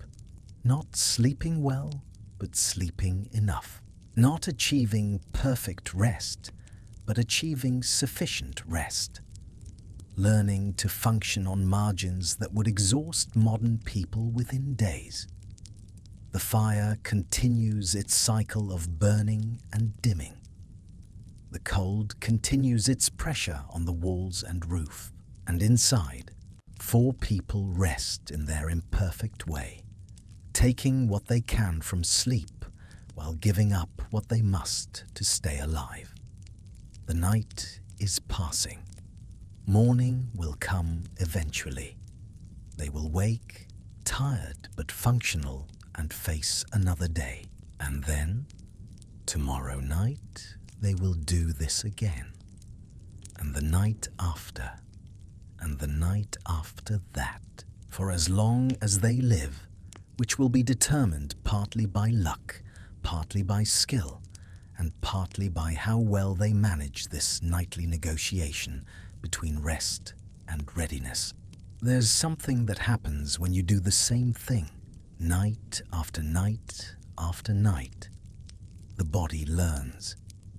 Not consciously, not in a way you could explain or teach directly, but cellularly, molecularly, at the level of neural pathways and automatic responses. Repetition becomes programming. For Harold and his household, this winter night is not unique. It's one of hundreds like it, stretching back through years, through lifetimes, through generations. The pattern of sleep they follow tonight is the same pattern they followed last night, and the night before, and the night before that. And this repetition has trained their bodies in ways that go deeper than conscious skill. Harold's body knows when to wake for the watch without any alarm, except its own internal clock. The first sleep lasts roughly 3 hours, maybe 4, and then his eyes open every night. The consistency is remarkable, more accurate than many mechanical timekeepers. His body has learned the rhythm, encoded it, made it automatic. Astrid's body knows how to monitor Bjorn's breathing while sleeping, how to distinguish his normal sleep sounds from the first signs of illness or distress. This isn't something she thinks about. Her ears simply process sounds differently when her child is nearby, filtering, analyzing, ready to alert her conscious mind if anything falls outside the acceptable range. Bjorn's body is learning the cold, learning how to curl for maximum heat retention, learning which positions allow warmth to escape and which help maintain it. Every night, his sleeping form makes these adjustments, and every night the feedback loop reinforces successful patterns and eliminates unsuccessful ones. Olaf's body has learned to wake at the slightest unusual sound, a footstep that doesn't match the household's normal rhythms, a shift in the wind that suggests weather changing, a creak in the door that indicates someone testing its strength. His nervous system has been trained through repetition to distinguish signal from noise, threat from ordinary disturbance. This training doesn't require conscious effort. In fact, conscious effort might interfere with it. It's happening at a level below thought, in the ancient parts of the brain that evolved long before language or reasoning. The parts that kept our ancestors alive when staying alive required split-second responses to genuine threats. Modern neuroscience would call this procedural memory, or perhaps contextual conditioning. The Vikings had no such terms. They simply knew that bodies learned, that experience accumulated, that doing something correctly 1,000 times made it more likely you'd do it correctly the 1,001st time, even in circumstances where conscious thought wasn't available. Consider Harold's positioning of his axe. Every night he places it in the same location. His hand reaches for it during his sleep, checking, verifying, confirming, night after night after night. This repetition means that if he ever truly needs that axe, if he wakes to actual threat rather than routine surveillance, his hand will go to the correct location without conscious direction. The movement has become encoded in his motor cortex, as automatic as walking. Astrid's nightly check of the children has become similarly automatic. Her hands know how to assess temperature, how to detect fever just from the feel of skin. Her ears know which coughs matter and which don't. Her nose can smell the first signs of illness before symptoms become obvious. All of this learned through repetition, through countless nights of performing the same basic assessments. The fire, too, becomes part of this learned pattern. Olaf knows how much wood to add at bedtime to achieve a burn lasting approximately 3 hours. He knows how much to add during the watch to get through to morning. He knows which wood burns hot and which burns long, which creates the most smoke and which burns cleanest. This knowledge isn't from study, but from repetition, from tending this fire in this structure night after night until the variables become instinctive. The room itself participates in this training. The cold follows predictable patterns, coldest near the door and along the exterior walls, slightly warmer toward the center, warmest near the fire. Bodies learn these zones, position themselves according to need. A child who's sick might be moved closer to the fire. Someone feeling overheated might shift toward the walls. These adjustments happen with minimal discussion because everyone knows the thermal geography intimately. Even the quality of darkness becomes familiar through repetition. How much light the fire provides at various stages of burning. How shadows behave when wind shifts outside. Where visibility is good and where it fades to nothing. Eyes adapt, not just in the moment, but across nights, becoming more efficient at processing the limited light available. This accumulated learning, this training through repetition, is what makes survival possible in impossible conditions. A person experiencing their first Viking winter night might panic at the cold, might wake constantly at every sound, might struggle to find any rest at all. But someone who has lived through 100 such nights, 200, 500, has been trained by experience into patterns that work. Their body knows when to wake and when to ignore stimulus and go deeper into sleep. It knows how to extract maximum rest from imperfect conditions. It knows which discomforts are dangerous and which are merely uncomfortable. All this knowledge encoded not in conscious memory, but in reflexes, in automatic responses, in the wisdom of cells that remember what minds forget. There's something profound here about human adaptability. We're not evolved for comfort, not specifically designed for easy conditions. We're evolved for variability, for learning, for adapting to whatever circumstances we find ourselves in. Given enough repetition, given enough incentive, the human body can learn to function in environments that seem impossible at first encounter. The Vikings didn't think of themselves as particularly tough or resilient. They were just doing what people do, what people have always done, adapting to their circumstances, learning from experience, developing the skills and reflexes that their specific environment required. The fact that their environment was harsher than ours makes their adaptation seem extreme, but the process itself is universal. Every night of sleep in these conditions is a training session. Every successful morning is a confirmation that the training is working. And over time, over countless repetitions, what started as conscious effort becomes unconscious competence. What required thought becomes reflex. What seemed impossible becomes merely difficult, and then becomes normal, and eventually becomes just the way things are.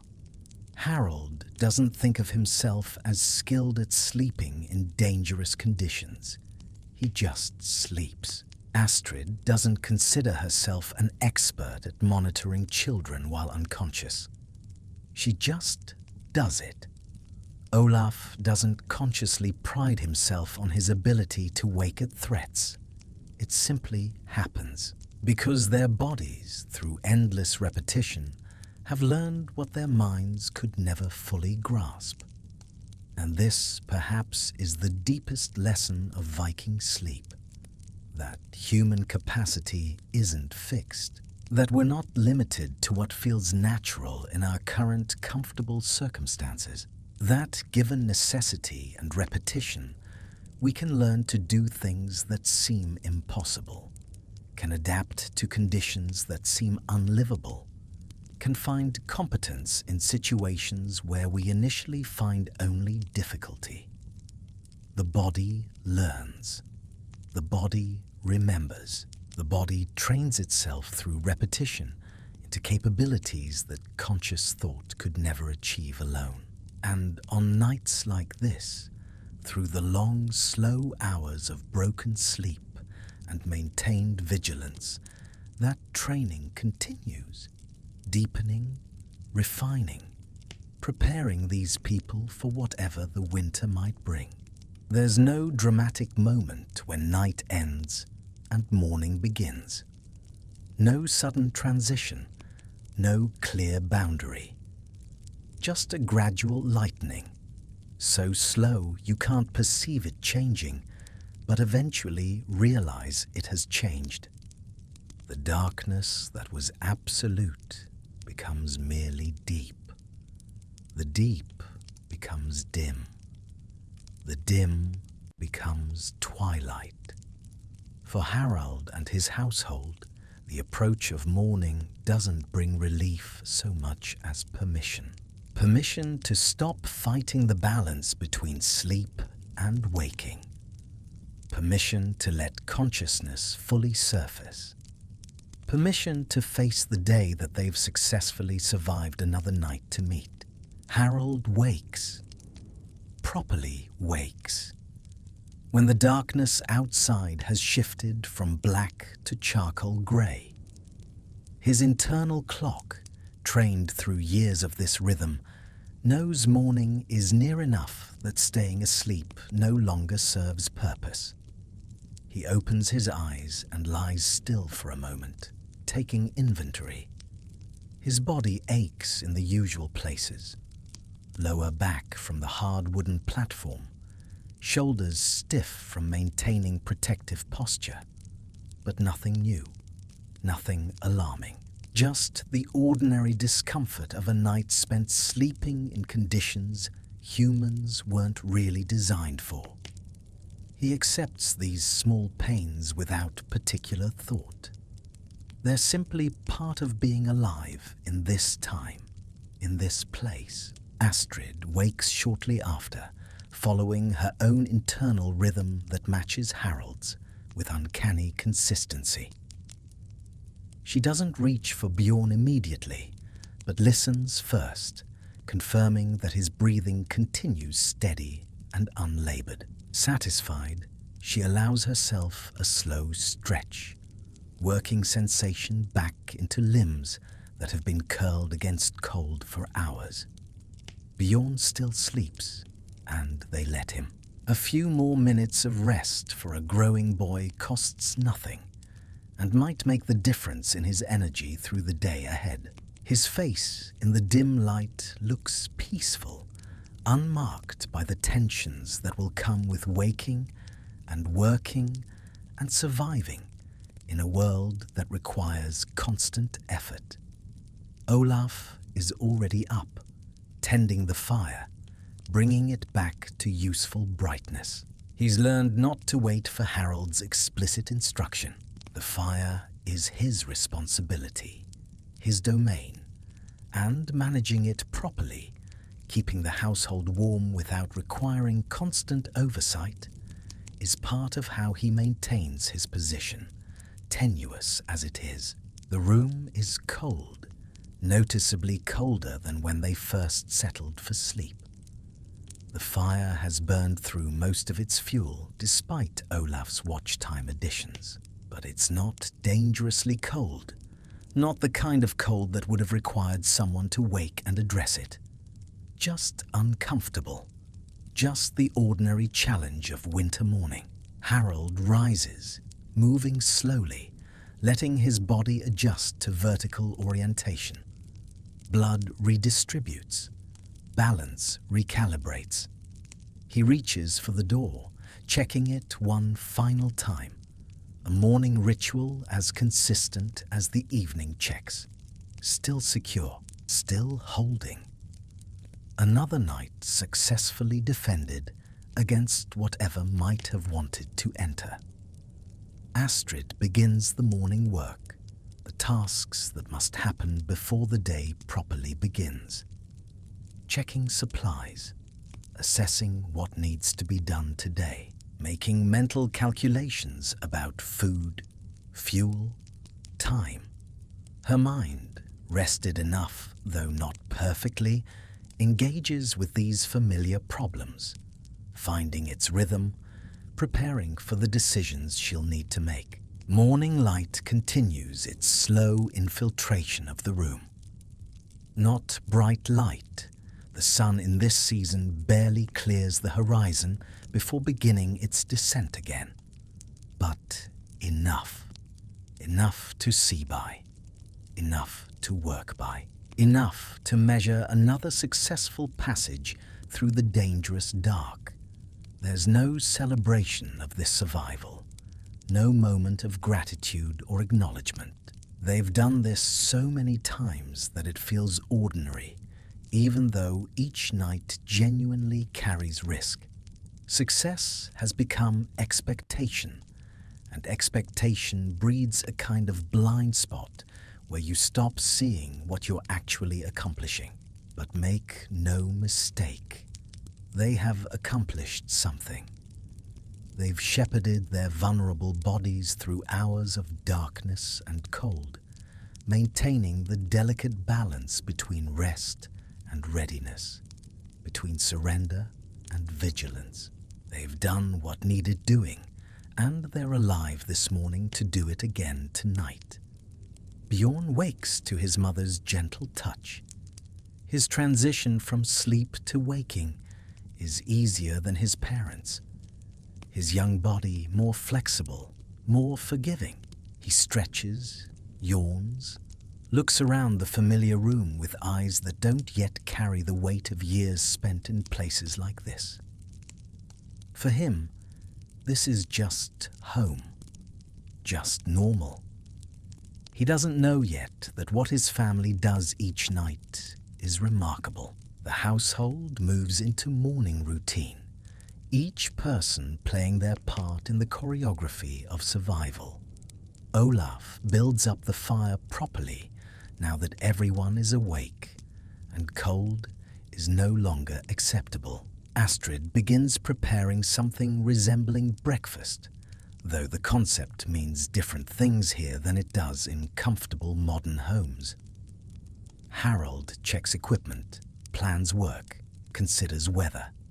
They don't discuss the night. Don't review how sleep went, whether anyone had particular difficulty, whether the cold was worse than usual. These things are simply understood, simply shared experience that needs no articulation. They survived. That's enough. Now comes the day's survival, which requires different skills but equal attention.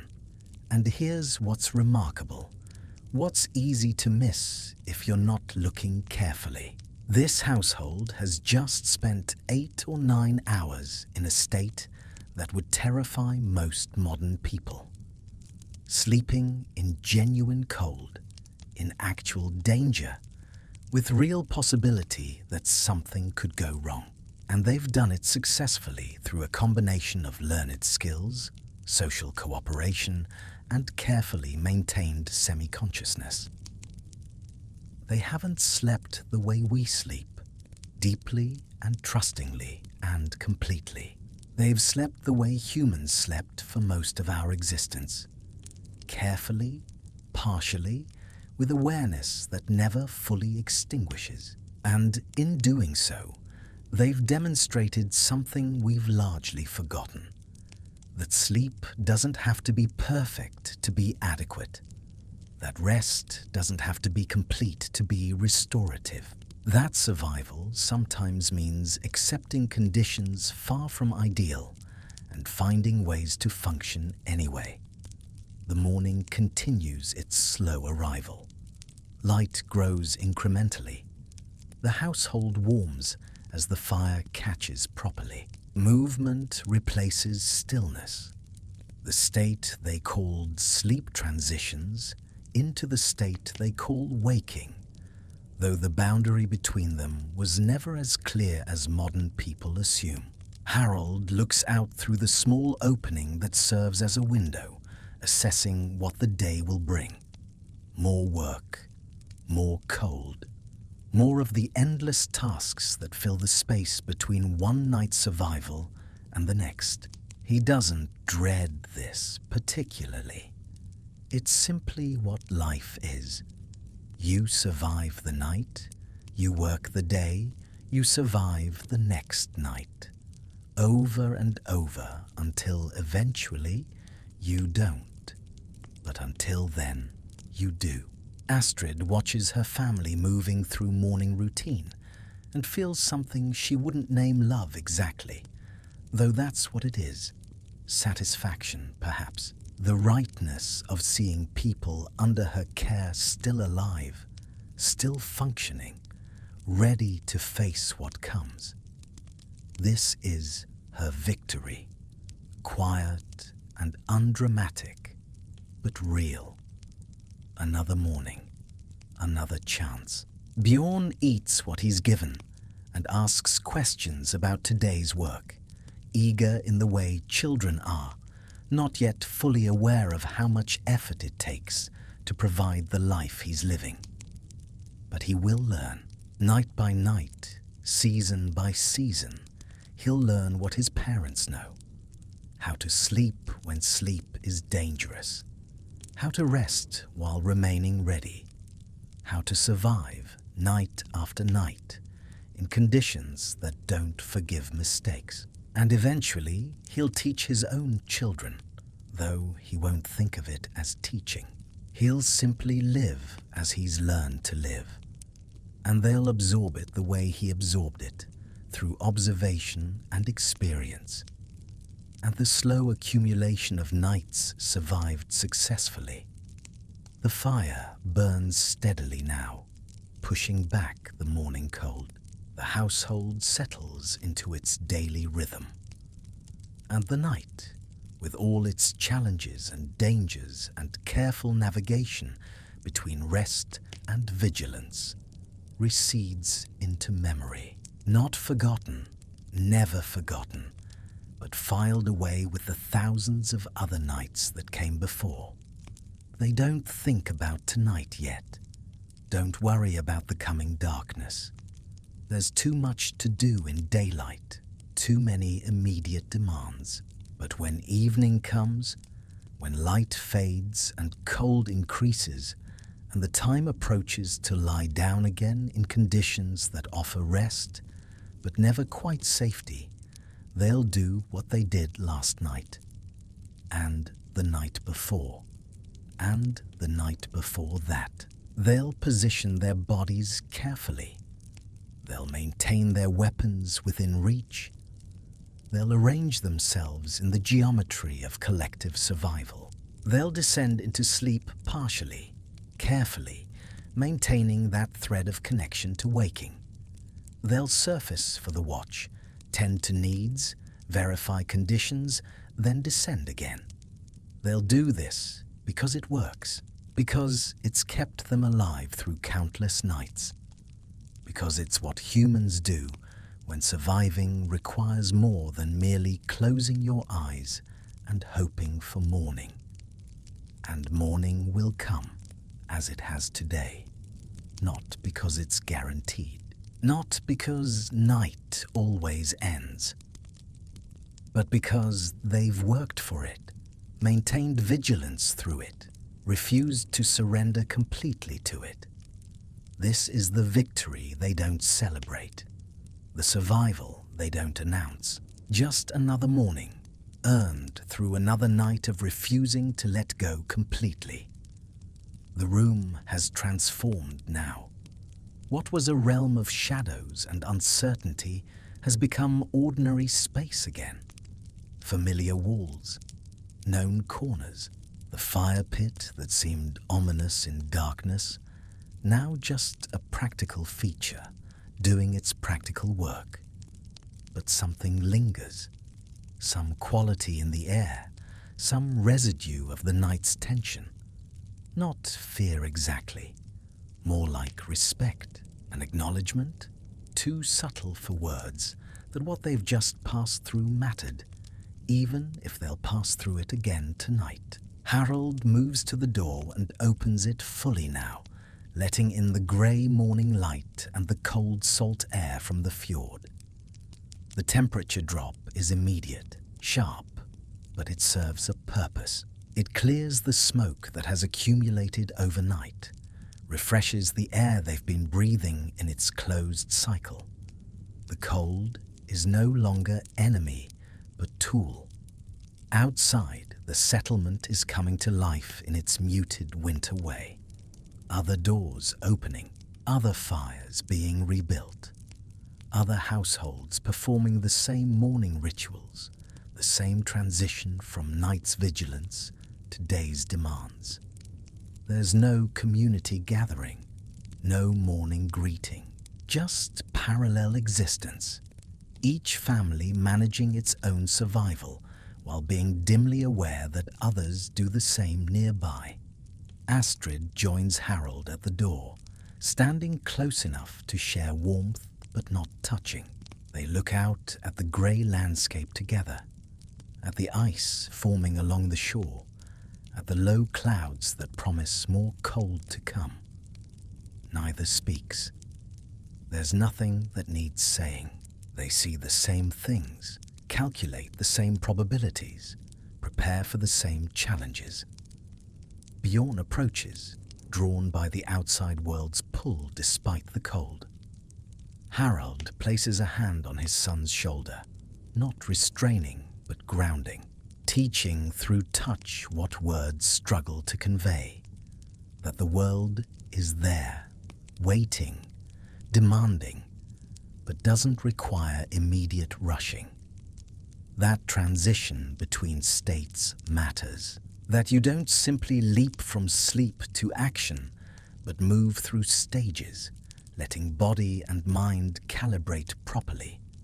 Olaf has the fire burning well now, and its heat is starting to push back against the cold air flowing through the open door.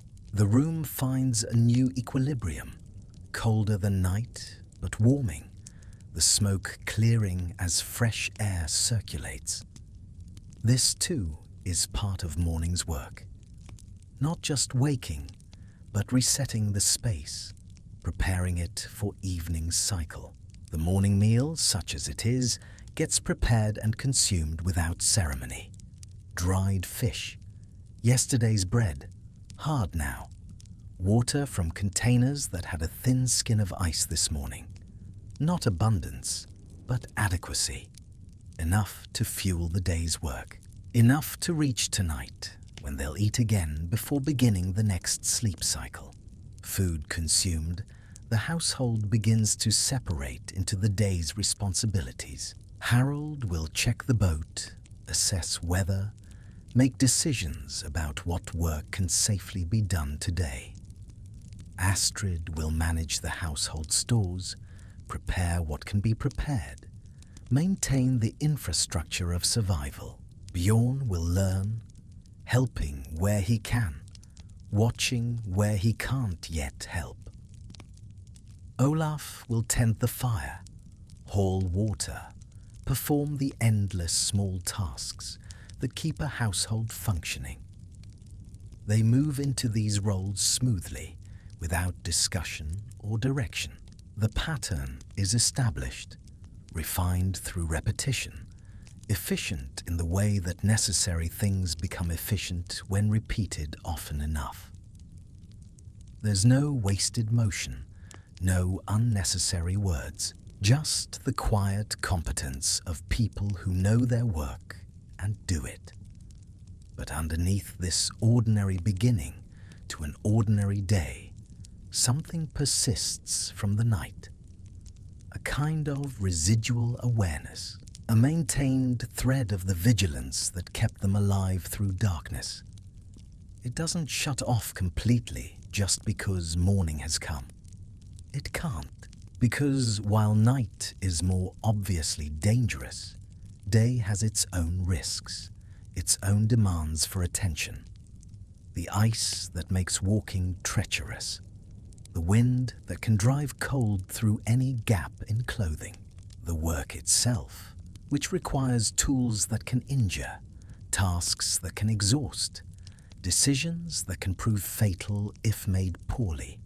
Day is easier than night, yes, but it's not safe, just different, just requiring different applications of the same underlying caution. Harold, checking his boat, notes ice forming along its hull. This will need addressing before it causes damage. The thought doesn't arrive with anxiety or frustration, just observation, just adding another task to the mental list that never quite empties. He'll handle it when priority and opportunity align. Until then, it's simply known, tracked, waiting. Astrid, reviewing their food supplies, makes calculations that have become automatic. How many days at current consumption before stores run dangerously low? What weather patterns might allow for fishing or foraging? What trades might be possible with neighbors who have different surpluses and shortages? Her mind moves through these variables smoothly, finding the path between what they have and what they'll need. Bjorn helps Olaf carry water from the source they've been using, a spring that hasn't yet frozen completely. The work is hard for his small body, the containers heavy, the path treacherous. But he doesn't complain, because complaining serves no function. The water is needed. He can carry it. Therefore, he carries it. The logic is simple, and he's learning to accept it. The morning progresses through its hours, grey light barely changing as the sun makes its weak arc across the southern horizon. Work gets done at the pace that cold allows, which is slower than warm weather work, but cannot be avoided. Buildings need maintenance. Food needs preparation. The endless small repairs that keep subsistence life functioning need attention. And through it all, no one mentions the night. No one discusses how they slept, or whether they woke during the watch, or whether the cold bothered them. These things are private, internal, and also universal. Everyone experiences the same challenges. Everyone makes the same adaptations. Talking about it would be like talking about breathing. Necessary, constant, and not requiring discussion. But the night isn't forgotten. It lives in their bodies, in the tiredness that never quite leaves, in the edge that never quite dulls. They're functioning on sleep that was adequate but not abundant, rest that was real but never deep, recovery that was partial but had to be sufficient. This is the trade they make, day after day, night after night. They give up the deep restoration that perfect sleep would provide in exchange for the vigilance that keeps them alive to need sleep again tomorrow. And their bodies, remarkable in their adaptability, learn to function in this state. Not perfectly, not without cost, but adequately, sufficiently. As afternoon approaches, though afternoon is barely distinguishable from morning in this season's dim light, the household's rhythm continues. Work, rest, small meals, more work. The fire maintained constantly. The cold kept at bay constantly. Survival managed constantly through hundreds of small actions and decisions. Harold pauses in his work, looks toward the dwelling, thinks briefly about tonight, about lying down again in the cold and dark, about managing sleep again while maintaining readiness, about shepherding his family through another night that could, if they're careless or unlucky, be someone's last. But the thought doesn't linger. There's no benefit to dwelling on what will come. It will come whether he thinks about it or not. Better to focus on now, on the work at hand, on the present moment's demands. The night will take care of itself when the night arrives. Astrid, working inside, feels the day beginning its early slide toward evening. Not yet dark, not for hours still, but the quality of light beginning to shift, beginning that long transition that will eventually require them to come inside, to secure the door, to begin the evening rituals that lead to sleep. She's already thinking about it peripherally, though she wouldn't say she's thinking about it. Just noting where people are, what work is almost finished, what can be safely left until tomorrow. Preparing mentally for the gathering in, for the shift from day's scattered activity to night's concentrated vigilance. Bjorn, tired from his day's work, doesn't think about tonight at all. He exists more fully in the present, in the immediate sensation of cold hands and tired muscles, and the satisfaction of tasks completed. The night will come. He'll sleep. Morning will come again. The cycle is so familiar, it doesn't require anticipation. Only Olaf, perhaps, thinks ahead with any clarity, thinks about the fire he'll need to prepare, the wood he'll need to position, the long hours of light sleep near the door. His night will be harder than the others, as it always is.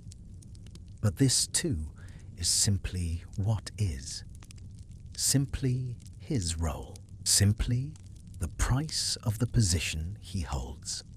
The day continues toward its inevitable conclusion. The light, never strong, grows weaker. The cold, always present, intensifies. And gradually, without announcement or formal transition, the household begins to gather back toward the dwelling, toward the fire, toward the space they'll defend through another night. They don't rush this gathering, don't show fear or anxiety about the approaching dark, but they're attentive to it, aware of it, respectful of the transition they're about to make from day's relative safety to night's careful management. This is the rhythm.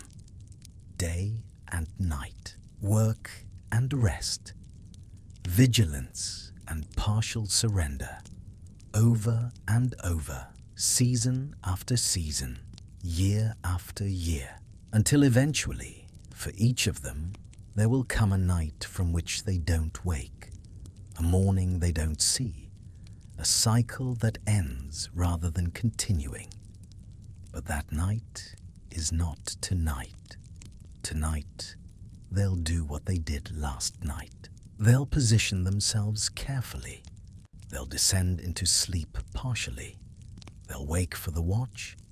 They'll survive to morning. They'll do this because they know how, because they've learned through countless repetitions, because their bodies have been trained to function in these impossible conditions. And in the morning, they'll wake again. They'll face another day. They'll prepare for another night. The cycle will continue, unremarkable and extraordinary, ordinary and vital, just the way life is when survival is never guaranteed, but is pursued with skill and determination, night after night after night. The fire burns low now, here in your own warm space. And perhaps you've noticed something. Perhaps, as I've been speaking, you've become aware of your own breathing, the weight of your own body, the temperature of the air around you. You're safe here. You know this. Your door is locked. Your heat is controlled. Your morning is as certain as anything in life can be. You're not Harold or Astrid. You're not managing survival through vigilance. You're simply resting as you deserve to rest. But maybe, just maybe, you understand them a little better now. Those people in that cold dwelling, managing sleep like a skill, surviving night after night through careful balance between rest and readiness. Maybe you see that what they were doing wasn't extraordinary to them. It was simply necessary, simply what life required. And maybe that understanding brings its own kind of comfort. The knowledge that humans can adapt, can survive, can find ways to function in conditions that seem impossible. That resilience isn't rare or special, but ordinary. That countless generations of your ancestors did exactly what Harold's family does, night after night, surviving because they learned how. You carry that capacity. It's in you, even if you've never needed to use it, even if you never do need to use it. It's there, waiting, part of your inheritance as a human being. The ability to rest without fully letting go, to sleep while maintaining awareness, to survive through vigilance when survival demands it. But tonight, you don't need to be vigilant. You can let go completely if you wish. You can descend into the deep sleep that Harold can never quite reach. You can surrender fully to unconsciousness because your world allows it, supports it, protects it. This is your privilege, your comfort, your great good fortune. And there's no shame in enjoying it, in accepting it, in letting yourself sink into the kind of rest that countless ancestors could never afford.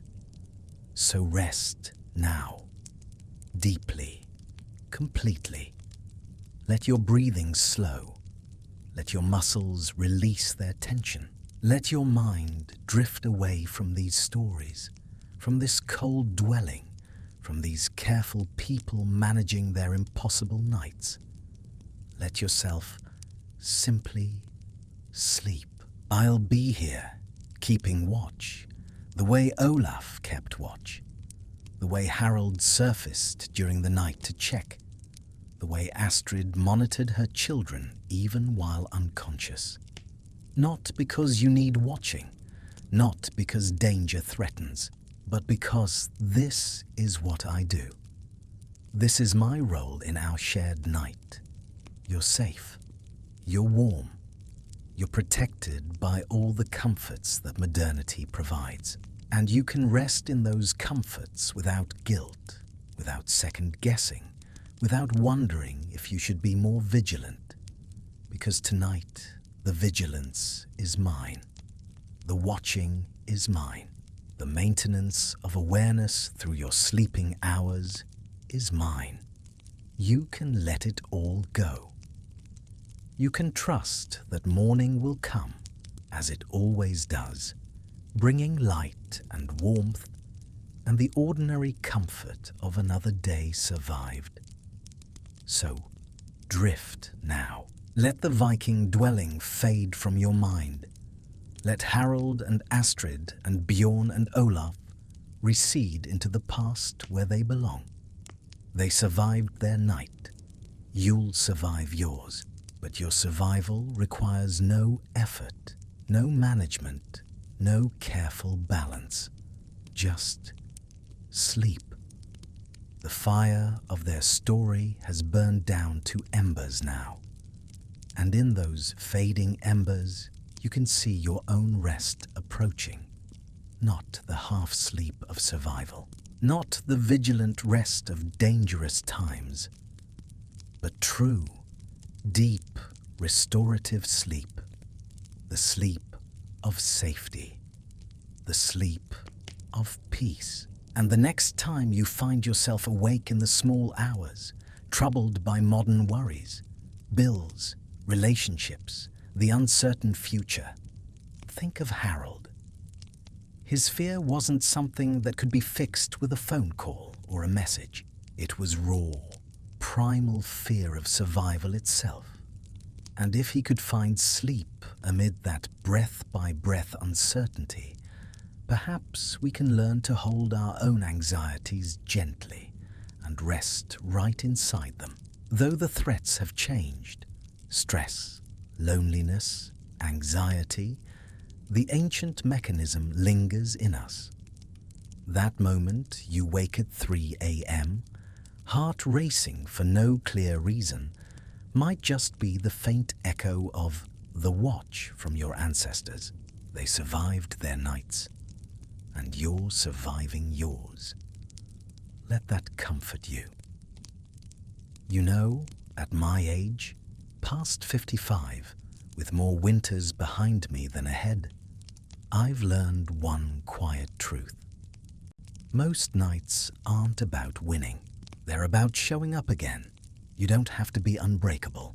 You just have to be willing to lie down one more time, even when the body aches, even when the mind won't quiet, even when tomorrow feels like another long list of things that might go wrong.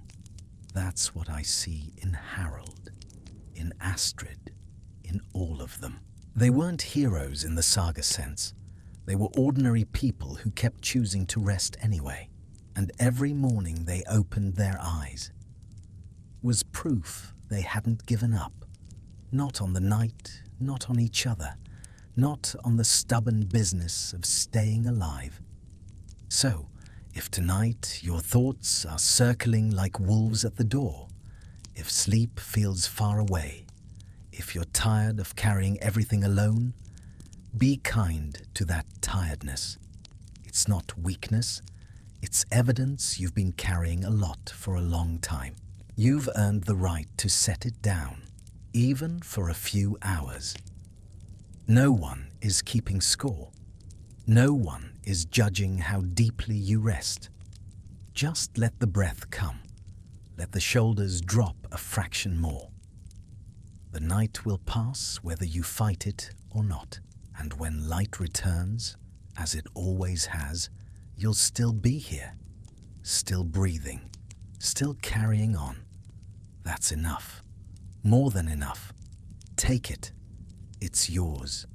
It's what you came here for. And I'm so glad I could walk this path with you, from their cold night to your warm one, from their vigilance to your surrender. Sleep well, my friend. Sleep deeply. Sleep safely. Until morning comes, as it always does, bringing you back to your own warm world, your own safe life, your own comfortable present. I'll be here, watching, waiting, keeping company with the night while you rest. I've shared these nights with you not as a historian alone, but as someone who's walked long roads and learned that every era, every life carries the same quiet ache, the longing to rest without fear. The Vikings taught me that vigilance isn't the opposite of peace. It's its guardian. In their world, love meant staying half awake so the ones you cherish could sleep fully. In ours, it might mean something softer, turning off the light, letting worries drift like smoke, trusting that dawn will find us. You've been brave tonight, listening to these old stories while your body unwinds. That's no small thing. In a world that rushes, you've paused. You've let an old voice sit with you like a friend by the fire. So now, my companion in the dark, release. Let the weight go. The axe is not yours tonight. The door is secure. Morning isn't a battle to win. It's a promise kept. Sleep as deeply as your heart allows. Dream gently, and know that somewhere in the quiet between stories, I'm still here, watching over this shared night, grateful for your company. Sleep well, sleep deeply, sleep safely, until the light returns, carrying you gently back. Good night, friend.